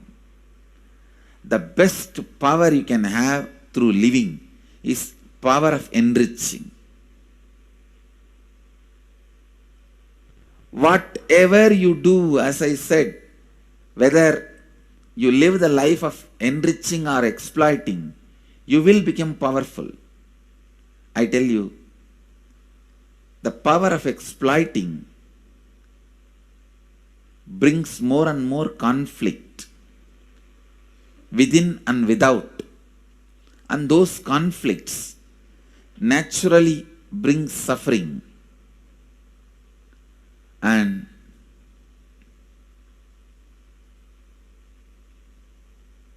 the power of enriching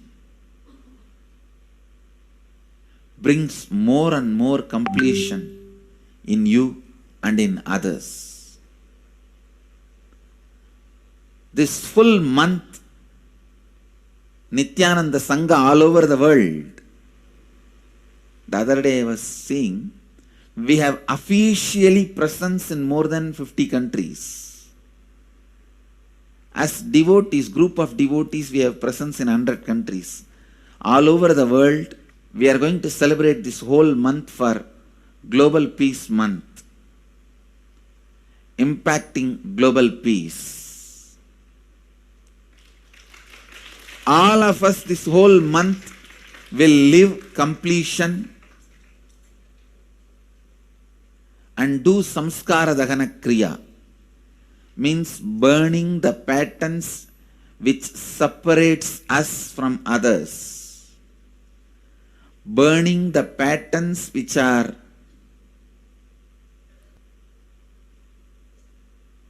constantly keeping us in a superficial level. All over the world, we will be doing samskara dahana kriya, burning our patterns and leading us to more and more completion. And we also have special 3 Nitya Dhyana Yoga program teaching people science of completion and facilitating samskara dahana kriya. This month, 20th, 21st and 22nd,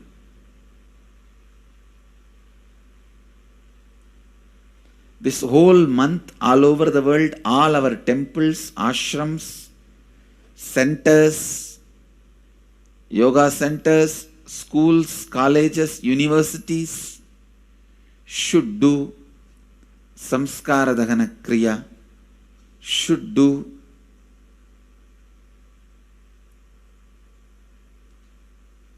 the practice of burning all the incompletions and patterns which leads to conflicts, bringing more and more peace inside us and outside us, spreading peace. This whole month, let's impact global peace. Let us really contribute to the global peace, not just talking about it.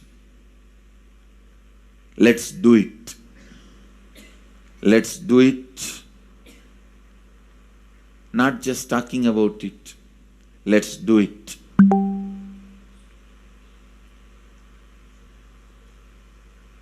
Even if you teach the samskara dahana kriya to 50 people in each area, each place where we have centers, ashrams, temples, two-way centers, yoga centers, even 50 people, each Tanidhar teaches, enriches them with this science. The amount of suffering and negative waves, negative vibes reduction can contribute so much to the world. Please understand, one positive